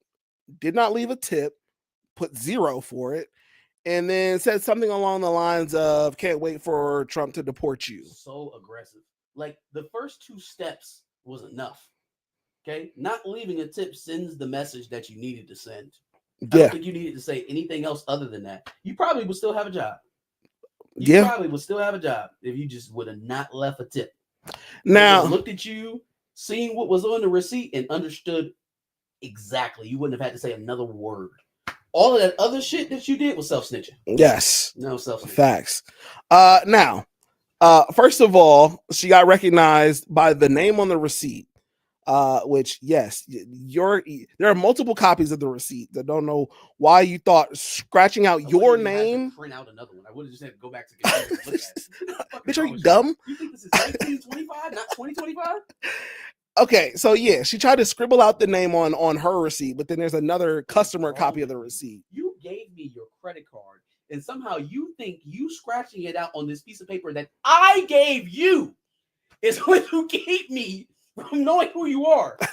People are so stupid nowadays. We are so getting dumber as a human race. Yes. People are getting stupider. Facts. So she went viral, obviously, for it, and then she got an email from Century 21 saying she was fired. So then she tried to get on Facebook or some Reddit group or something and claim that her credit card was stolen. No, because the waiter that you wrote that to and another waitress identified you from your Facebook profile picture. No, bitch, we're not stupid. You were there. Tried to straight claim that she wasn't even there. Somebody stole her credit card and wrote this Trump bullshit on the receipt. Hey, that's a wild ass story. Somebody stole my credit card, went, sat down, ate some food, signed my name, and wrote a nasty letter to the waitress. Dog, no, there were witnesses They misrepresented my political views. Now I think they might have gotten the husband too. That must have been a really lucrative job at Century 21. She must have been doing really well. She must have been selling houses all up and down Columbus, because to make that excuse, you was holding on to that job for dear life. Facts. He was hanging on to that bitch real, and she's an independent real estate agent, y'all. She can go work for she can go work for Howard Hanna. She can go work for whoever she wants to. Yeah. She doesn't actually need Century 21. Like her real estate license isn't gone, but the amount of resources that Century 21 must have been providing to her for her to hold on to that appointment, boy, she must have really loved it over there. Yeah. Now, for the life of me, I just don't understand why people do weird little fucked up shit like that, acting like it won't come back on them at all. I don't get it. Stop doing that dumb shit, or do it, and people will just continue to get you fired. Help us get on Netflix. You do it. We'll talk about it, and then Netflix will discover. Hey, especially if it happened in Columbus, we gonna fry your dumb ass. Stupid. I'm so glad that you made this story. You know, Chill Mark tried to tell me that nobody knows that we're in Columbus. Dog, what? Nobody knows that this is a Columbus, Ohio podcast. Hey guys, our name is Back of the Bus. It's in our description that we operate out of Columbus. It is.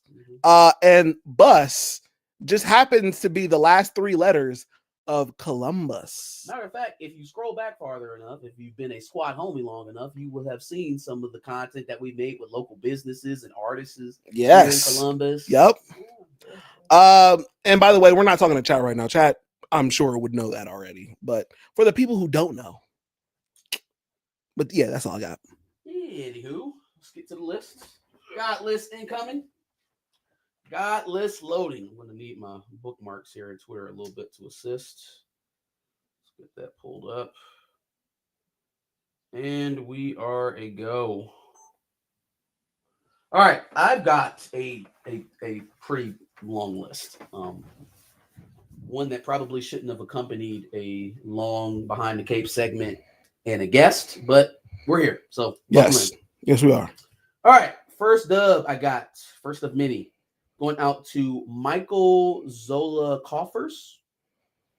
It is a Baltimore area doctor who is operating at what could probably surmise to be either a sizable deficit or just dead even, right? And dead even probably would be best case scenario. What Michael is doing is he is giving his services, his medical services, to his community there in Baltimore for many times for free. If you are a patient living near Michael, if you're his patient and you can't afford your services, you can't afford your testing, you can't afford your checkups, your copays, whatever, he's giving it to you for free. That is a saint. I don't know any other word to describe that man for than an angel. Literally.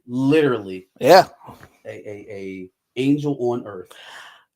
He is, but how? A doctor in Baltimore who is giving his services away for nothing. Here's what the story goes to dub level. I mean, it's already dub level, right? But it's like double dub level because unfortunately, Michael got cancer. Okay. The patients in the community that he was serving raised $100,000. That's crazy. It's like double dub.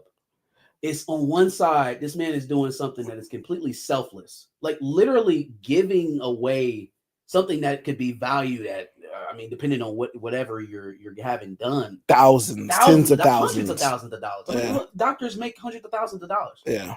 Right. It's not a. Oh, I meant per person, but yeah. It's not like a politician or a public service worker where they're doing all this immense good and they only get a little bit back. Mhm. No. Doctors are millionaires in this country, some of them. Mhm. And he's doing all of that work that, your local Ohio Health or Mount Carmel or whatever Cleveland Clinic, in Cleveland Clinic, that they would be getting your standard $20 copay and whatever the hell else your insurance is paying for it. He's doing it for free. That's crazy. With no expectation that he's ever going to get anything back from that. Like, you put money into a patient, the best outcome you get out of there is their health, their survival, but nothing monetary. And for him to be doing that for the amount of time that he was doing it, and for them to pay it back. Thank you. Yeah, no, that's even crazier. That's just like, it makes sense, right? It's logical, but to expect it would be foolish. 1000% to expect from either side, the genuine kindness and selflessness, as you mentioned. No, I wouldn't expect it from either side. So definitely prayers going out to Michael, his community. I'm wishing a speedy recovery for that man. Mm-hmm. I love everything about this story. That's a feel good story. I wanted to talk about. Facts. Shout out to Michael in Baltimore for sure. Chillmonger said, "I said nobody knows bus is Columbus." Well, we just told you. That's semantics. I think that implies that nobody knows that it's Columbus, right? I would think, but because I mean, in general, the back of the bus concept is different. It's when you hang out on the back of the bus, you have cool and fun, interesting discussions. Deal with it, Canada. All right, next up, I got is going out to Christopher Nolan, who is at the top of the list to direct the new Bond movie. Yes. Now, there's a lot of shit going on with this production. Between the whack ass proposals that were being sent by Amazon to the fact that creative control has been snatched away from the Broccoli's, right? Barbara Broccoli, the stewards of the James Bond franchise. Oh, I don't know, since you've known James Bond. There is one glimmer of hope in all of this nonsense because let's work it backwards. The Broccoli's, along with MGM Studios, had a very extended production or pre-production timetable because of some of the ideas that were coming over from Amazon on what to do with the property. One of which was a mini-series following not Pennywise. What is her name? Penny Weather? Penny. That sounds about right, I think. Agent M. Right? That was the idea. That was supposed to follow up the last Bond movie, a spin-off series with I keep wanting to call her fucking Pennywise. What is her name? I have it in here somewhere. Where is it at? Nope. I thought I did. Was it Penny Weather? Y'all know who I'm talking about. The white woman that be helping Bond. The white woman. Right? They wanted to make a series about her. At least that's what was coming from Bezos and his camp. So then Barbara Broccoli hears that idea and calls the Amazon representatives that shot that over fucking idiots. Yeah, we talked about that.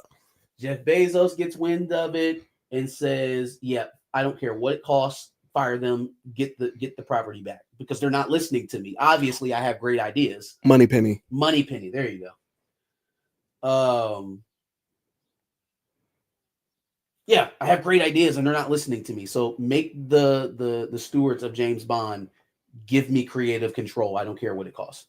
First of all, yet another notch against capitalism, because if that's who wins that situation, we just don't have good things coming to us. And I mean, a lot of times that is what wins the conversation. And that's why the movies suck.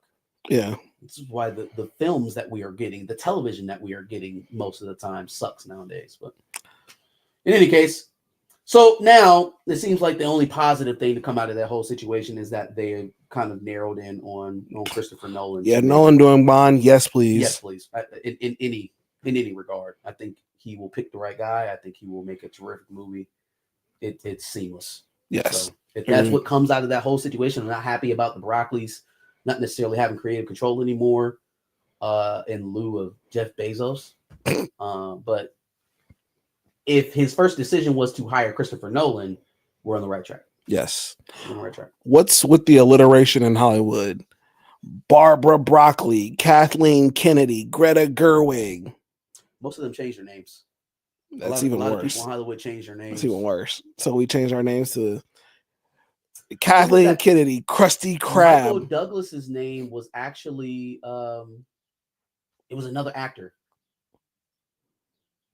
Marlon Brando? No. It was either Michael Douglas or one of them. God damn it. Somebody Michael changed Kirk their name. Douglas. No, Michael Kirk Douglas. Then it was somebody else's name that was Michael Douglas and they changed it. Who was that? It's like right there. I can see the man's face and I don't have his name. Damn it. Oh, Michael Keaton. Yes. Yeah. Yes. Yes. Yep. Yes. Good job, Josh. Appreciate you. Okay, that was Christopher Nolan giving a dub out to Kyrie. Obviously, bad circumstances. Ooh, yeah. Torn ACL. But respect though for sinking the free throws. I knew there was a reason why, beyond the whole him and Kobe's relationship, why, like, when Kobe was no longer in the NBA, Kyrie immediately became my favorite player. Again, terrible circumstances. Wishing a speedy recovery for him. But to see him march out there and do the same thing Kobe did when he tore his Achilles, it just felt like a full circle moment for me for some reason. I don't know why. No, that makes sense. Kyrie has never played for the Lakers. He never played for Michigan or any other teams I root for. But there just seemed to have always been a link between Kyrie and Kobe and the way that they play and just how they approach the game. And watching him do that kind of gave me that moment all over again. So yeah, no. Shout out to Kyrie. I hope he feels better. You know, I hope he gets back sooner than what everybody expects. Yeah, man, I'm a huge fan of Kyrie. The only mistake he made was leaving Cleveland. That wasn't a mistake. Oh, huge mistake. I'm giving a huge, monumental, society-changing dub to Tanara Burke. Do you know who Tanara Burke is? No. Tanara Burke is a Black woman. Tamara Burke is the Black woman who helped found the Me Too movement. Tanara Burke was on podcast with Van Lathan. Higher Learning. I saw this. Where she actually, once and for all, gave a huge separator between Me Too and Believe All Women. Yes. Because people have been misattributing Believe All Women to her. As if she perpetuated that idea. As if Me Too and Believe All Women went hand in hand. Right? And I am so glad. First of all, it's embarrassing to say, but I didn't know this woman existed. Didn't know her. Didn't know that she created the movie. Yeah, I didn't either. Had no idea. Leave it to Van Lathan to find this woman. And Yes. Shout out to Van Lathan. Absolutely. For platforming her and allowing her the space to explain this and give us some proper context. That the actual creators of the Me Too movement had no qualms with actually going through the evidence. With a man being accused and it's sticking at an accusation. A person being accused and it's sticking at an accusation until proven otherwise. But the idea that we would, off an accusation alone, believe women full force only comes from a racist background. Like the only people who could want to see that go that way, full stop, as soon as you accuse, you're guilty, it only comes from racist roots. Mm-hmm. one trip around the Emmett Till storyline, and you would know why that's problematic. Yep. Anybody who else pushing that narrative, in spite of what has happened in this country with black men, That's still happening to this day. Yeah, can't have good intentions. There's just no way. So I appreciate her for drawing those parallels and speaking to it so specifically to delineate what Me Too actually meant versus what the whole believe all women shit was. I appreciated that. Yeah, I've been keeping an eye on higher learning. Just, since people are keeping an eye on our podcast, I figure I'd keep an eye on certain podcasts. Let's steal some engagement from up. Let's pull it down. You know what I'm saying? Shout out to the Low CEO. I told you I had a lot of dubs. The Low Seed? Low CEO. Oh, the Low CEO. Mm-hmm. Okay. Black man, obviously. What? You didn't know Lowe's was owned by a black man? I had no idea. You knew that. I feel like we talked about that. Did we? Yeah. First of all, if you need to go to a hardware store, take your ass to Lowe's, not Home Depot. Isn't the name. Oh.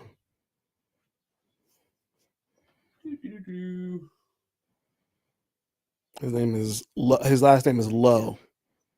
It's Rob Lowe. That would be ironic.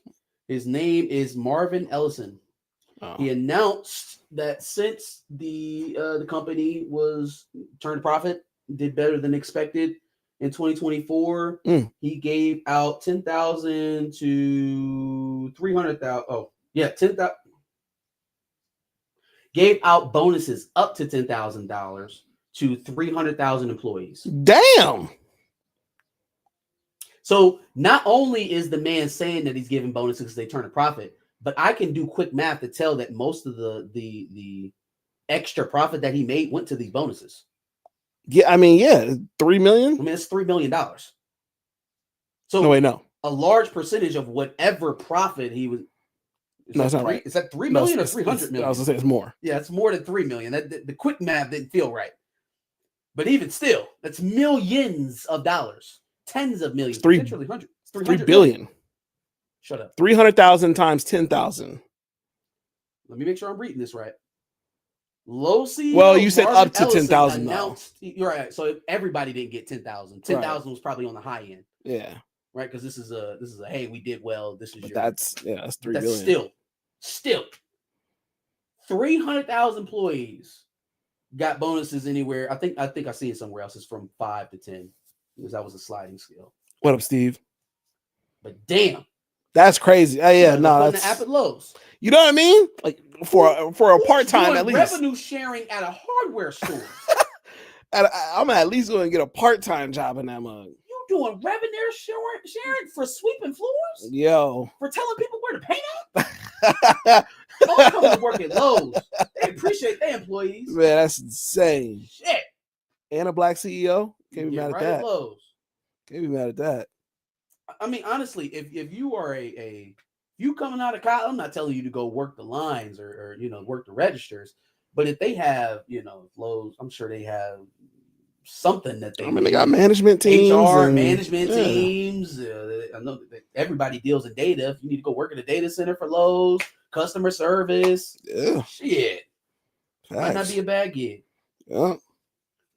I wanted to take a minute to talk about all of the lights, past actors that the Oscars found a way to forget about. During their their shindig last weekend. Shout out to Tony Todd. Obviously, we know him. Candyman. Yep. Shel Trachtenberg. That is crazy that they didn't mention her because she died a day before the Oscars. Wait, did they include Gene Hackman and not Michelle Trachtenberg? I don't know if they included Gene Hackman, but they didn't. Well, he's not on that list. No, she's not on the list. No. So yeah, no. He's not on the list, but she is. Yes. That's crazy. I didn't know that I obviously didn't watch the Oscars. So yeah.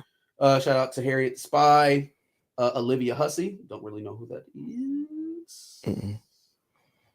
She was born in 1951. Though. Why are they showing that picture of her? It's crazy. Well, I didn't even know that, or maybe I did. Shannon Doherty, oldest sister from Charmed. Yep. I didn't know she passed. 90210. Bernard Hill. Benny Hill. Is that Benny Hill? No. No? Maybe. Is that the guy you're thinking about from Lord of the Rings? Oh no. Benny Hill, I'm thinking of is the music. Oh, no. That's not. And then Ken Page, the voice of the bad guy from Nightmare on Elm Street, not Elm Street, Nightmare Before Christmas. Mm. I also think he had a few other voiceovers in Disney. He was the big crab monster, I think, in Moana. I think. Yeah, it's crazy. But yeah, yep. Like how we don't double and triple check the in memoriam. It's crazy because only two of those individuals are black, so I can't understand why the rest of them got ignored. That's crazy. It must not have been touching children. Anywho, moving on to the toss-ups. Sheesh. Around the Horn got canceled, dog. Yeah. No, I'm upset about that. Around the Horn got Shout canceled. out to Woody Page. Yep. That was my favorite. The guy leading it. Can't think of his name right now, but he was on PTI too. Yeah, he has interest in popping in on NFL Red Zone, doing the NFL Red Zone thing. So we'll see if he ends up getting picked up by NFL. Also, Tony Reale. Yep. Reale, that's what it is. The only other shows I know that have been on longer than that. Stat Boy. That's what I was thinking of. Stat Boy. Who shows I know on ESPN have been on longer than PTI? Or well, there I just gave it away. PTI Sports Center, probably First Take, and probably First Take. Yeah. So shout out. Yeah, Around the Horn was fun. It was good fun. Yep, Reale and all the other guys, Woody Page, and I'm sure they'll get shuffled around. Woody Page always had the little chalkboard with something funny on it. Yep. All right, on to the L's. Peyton McNabb. You guys probably don't know who her name is. So it doesn't really sound like. Sounds like two. It's Donovan McNabb's daughter. No. I was gonna say it's two former quarterbacks. Nope. Peyton McNabb. Peyton McNabb is a high school volleyball player who got injured in a game, allegedly. Okay. While in competition with a trans athlete. It was a viral clip in Peyton's competition where the trans athlete spikes the ball back at her. Peyton goes to return it and takes the ball directly to the nose. Ooh, okay. I was waiting for how the injury happened. Yeah, sure. Now, if you know me, I am not a proponent of this. I do not believe that trans women should be competing in most competition, not all of them, but most competitions with other biological women, cisgender women, however you describe that, because of the physical makeup, right? There's an advantage there. Mm-hmm. Now, these are the kind of stories that makes that explanation very cloudy and harder to take, right? Because Peyton, while she's out here at the State of the Union address, she got mentioned by Donald Trump, of course, right? And they talked about it very in depth. They talked about how she would never be able to compete again, how she, was pushed out of her sport by a trans athlete from that unfortunate incident. And would you know? Well, I mean, you could have booked it because Donald Trump said it, but did you know that not a single bit of that is true? Okay, yeah, because I was going to say, how would a nose injury prevent her from ever playing volleyball again? They said that it affected her sight, affected her. That would be the only way that would make sense. She had some mental stuff going on and all this other stuff. Dog, do you know that weeks, no. Weeks after this volleyball game that this girl's putting up double doubles in basketball? Bruh. That she's still actively competing in women's basketball at her high school. Bruh. Like putting up stats. She's supposed to be medically retired from sports from this encounter that she had with a trans athlete. Like you are, and I mean quite literally, giving credence to the argument that the girls that are complaining about competing with other trans women in these sports, that you just mad because you losing. That is exactly what that is. That is exactly what it is. Now, again, that takes no credence away from whether or not a trans woman and a woman should be boxing each other. Right. A trans woman and a woman should be racing against each other. Yeah. It doesn't change that. But man, you did not do anybody any favors By not fact checking the fuck out of the story. Up the way that you did. This is the worst story you could have gone. Yeah. I mean, there are stories about women's boxers getting their skulls crushed when they have to go up against trans women in competition. This is not the story. This is a grift. It's a grift. It's not what you should be using to further the discourse on this subject. Yeah, not so much a surprise when we have a grifter as president. So now, let's get to the one I wanted to talk about all day. Yeah. Yep. LeBron James. Yeah. LeBron James. Well, in the middle of winning what I believe was their 8th game in a row. All right. LeBron James, out of a timeout, walks over to Stephen A. Smith. He's in the middle of the game now, y'all. This isn't as he's doing the chalk toss up or coming out of the halftime. This is in the middle of a game, which lets you know that it was planned, that it was staged, that it wasn't a truly just organic moment. Because why would your attention go from a highly competitive game with the Knicks over to somebody sitting in the goddamn stands right in the middle of a game if it wasn't? I would want to know how the audio was leaked in this situation. LeBron James walks up on Steve. Wait, it didn't. They lip read it. I don't think we heard it. Oh, okay. I thought I heard somebody. Okay. LeBron James walks up on Stephen A. Smith. We've got a contentious back and forth. LeBron James gives him one more look and walks off. It seems like you can see him mouthing, "Stop talking about my fucking son. That's my fucking son. My son out of this." Mm-hmm.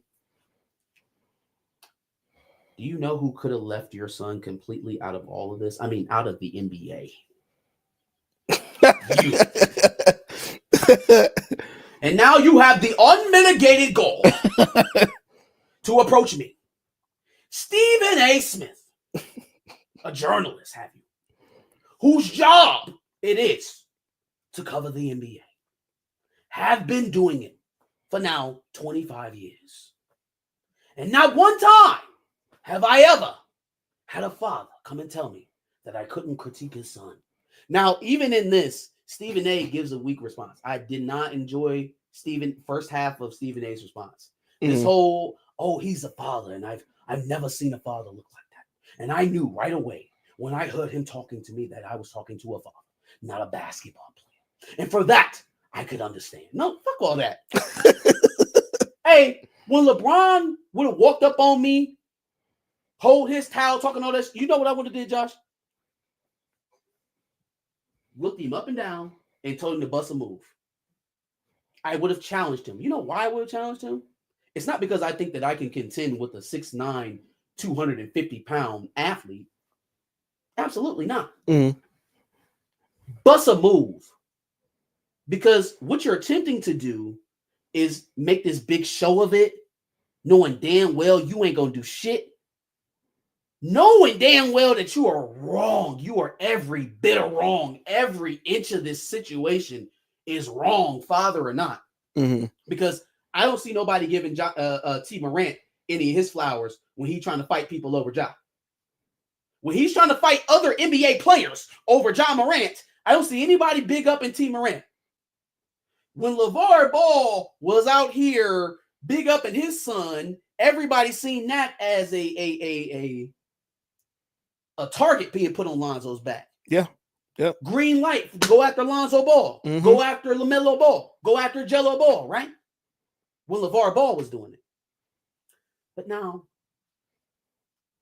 LeBron James walking up on Stephen A. Smith, that's totally appropriate over his son. Let me tell you something, Brown. Not only was you not going to do shit, but if Stephen A. would have had the set to sit up there and tell you to do something about it, you would have been embarrassed. Because then this whole charade that you going through would have subsided. What you going to do? Smack the shit out of Stephen A. Smith? Absolutely not. You know why he should have done that? Dog, you're in the middle of a game. You're not going to do it. You're in the middle of a game. You're not going to do it. LeBron James to smack the shit out of Stephen A. Smith on an NBA floor in the middle of a game? What is anybody thinking about? Like, why are you even remotely intimidated right now, son? He's not going to do shit. So tell that man, bust a move. And tell his son to get some shots up. You do need Tell to your do man that. to hit a 3. Facts. Or do something. Otherwise, I'm going back to my seat, player. Have a good game. Fam, you told people that LeBron Jr.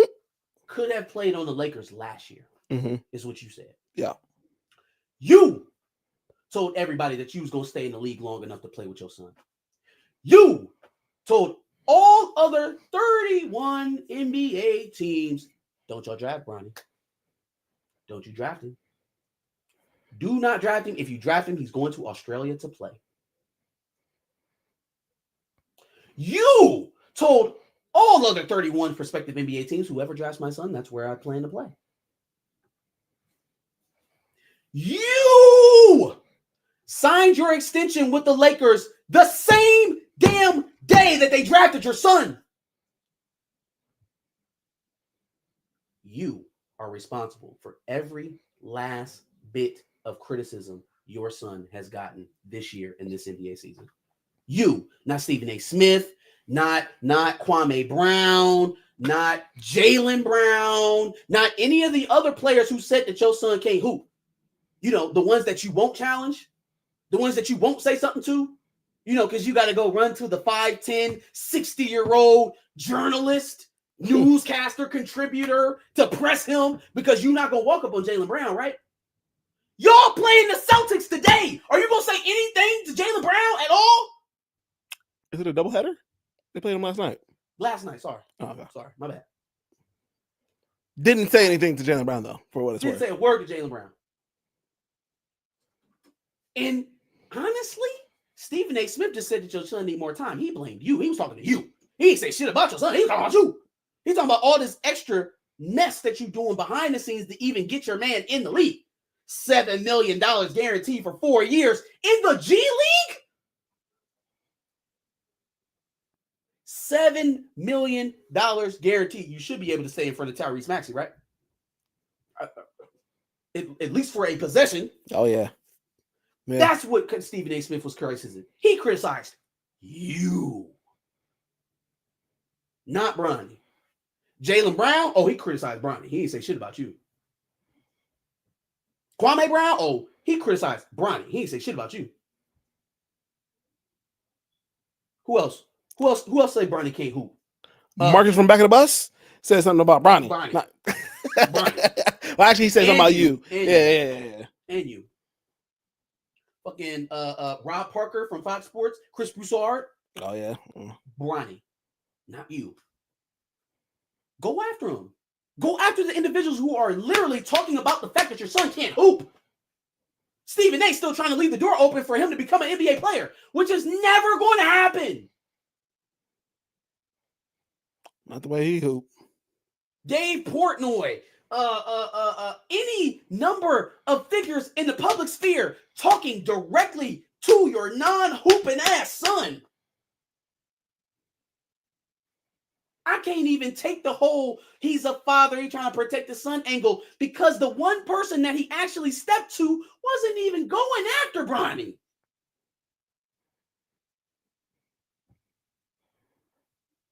Damn, son. Buddy, tell your mans to get some shots up or bust a move. Neither one? Cool. I'm going to get some popcorn and head back to my seat. Have a good night. What's wrong with him? Buddy's spiraling. And if it's not his last season, I don't know what we're doing. Luka shit be damned. Luka stuff be damned. And now he hurt. Yeah. Now he's hurt. Yep. I mean, I hate to call it karma, but what else can we call it?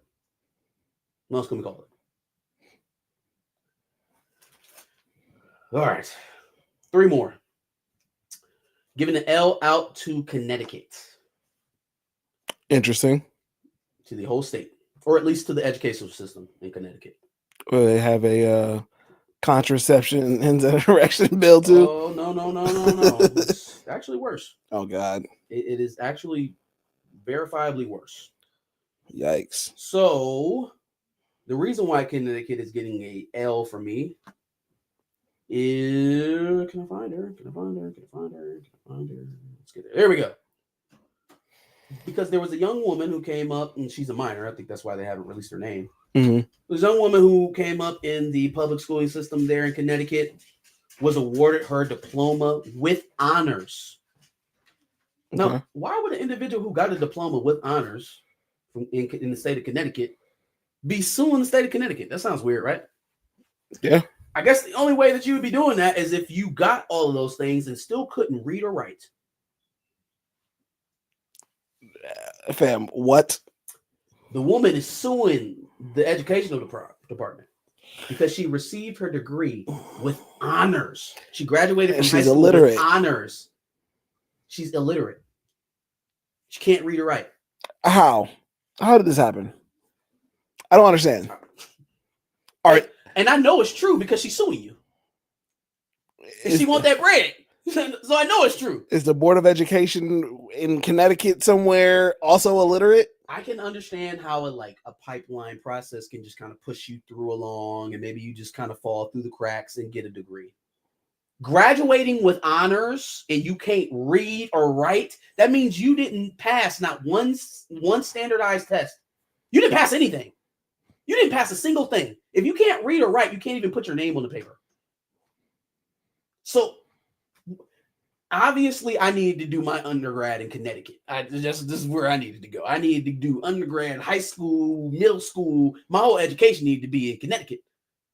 I probably would have ended up at the University of Michigan. I was saying pass with flying colors for sure. University of Michigan, fuck that. You'd be at MIT, Harvard, Yale. Princeton. Matter of fact, one of those schools is in Connecticut. Oh my God. Connecticut. I think it's Yale. Is it Yale? Harvard's in Massachusetts. Ivy League school. MIT. Yale. Yep. Yale. Yale. Get your shit together, Connecticut. That's disgusting.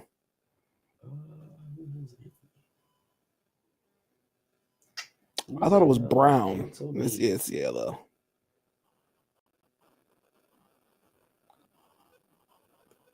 Oh, yeah, I know who Anthony is. Anthony Edwards filed a motion in court this week to relinquish his parental rights with the woman he's going back and forth with. I feel two ways about this. It's fucked up. There's only one way. It's extremely fucked up. He told her ahead of time he didn't want nothing to do with this kid. But it's still fucked up. Josh, you can't tell a woman after you've had sex with her unprotected No, sure. that you don't want a child. Yes, I get You that. know when you tell a woman that you don't want a child? Before you have sex. Before you have sex. Yeah. You can't tell a woman after she's already produced your child. Well, let me separate here. Legally, yes, you can. Yeah. Right?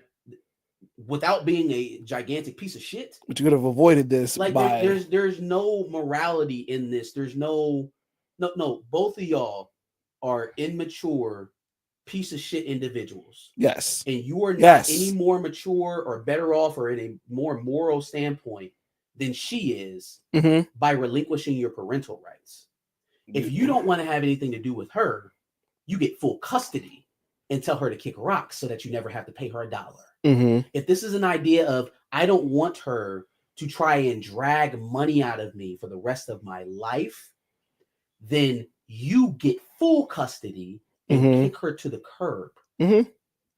Agreed. But yeah, you don't take a life that you helped create and condemn that because you don't want to deal with the mother, because you don't want to pay anything for it. Shouldn't have been with the mother in the first fucking place. He's an absolute loser, a lame, a fuckboy, permanently. Don't care what else he does for the rest of his life. He is a lame to me. Shouldn't have been with a mother in the first place. I don't know why we're still continuing this trend of sharing women. It's little baby's baby mom. Yeah, it's the same nigga that little baby got pregnant, right? Mhm. Like he's a loser. Yeah, like I Like, don't you a whole fucking I don't get lame. it. I don't get it. A whole lame. But is she not also a lame for Yeah. trying to Trying to trap him with a baby? Yeah. Yeah. So everybody involved is It's a lame. fucked Yeah, up. No, Yeah. no. If you thought that I was trying to uplift No. her in this Nope. conversation, Nope. I did not. No. I just want clarity. No, she's trash too.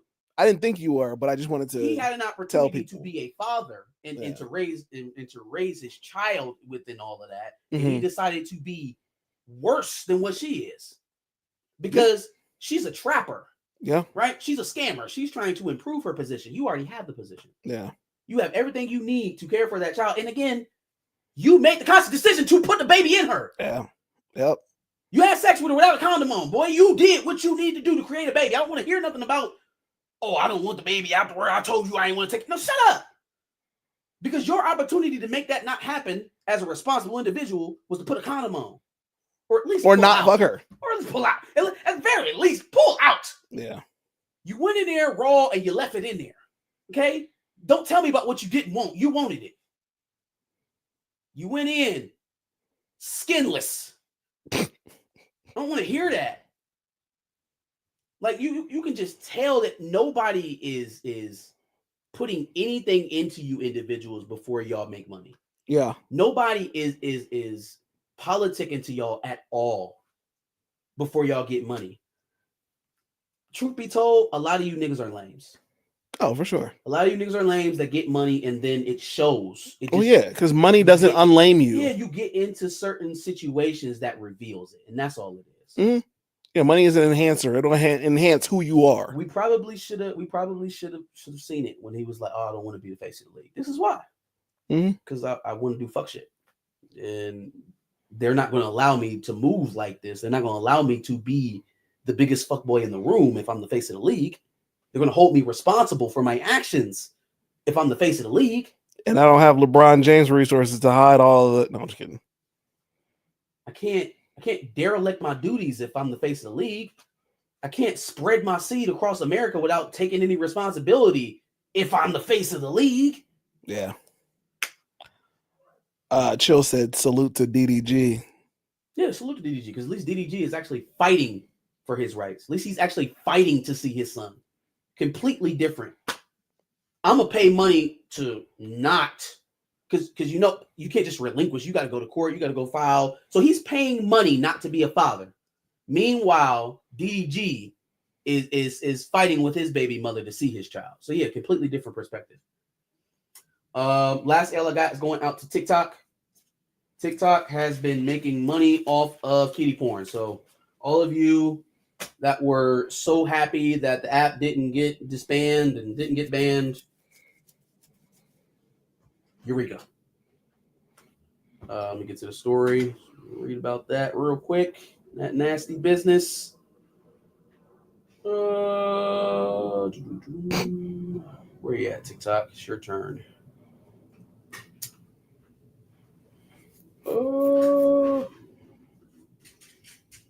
Scrolling. TikTok is reportedly profiting from sexual streams involving children. Court documents claim TikTok has ignored this for years because it is profiting significantly. So not only are they showing the streams with, children sex, they're making money off of it. That's according to BBC. Yeah, I mean, the platform would probably make a percentage, just like YouTube makes a percentage of certain things we do on here. No. If I'm on Twitter, Mm-hmm. Twitter doesn't monetize live streams. If I'm on YouTube and I have a live stream Mm-hmm. that I'm making money off, I'm taking super chats. Mm-hmm. I'm selling stickers. I'm selling memberships. Mm-hmm. And then the child in a sexual nature on that stream, all of that goes back. And YouTube's not going to continue to make money off of it either.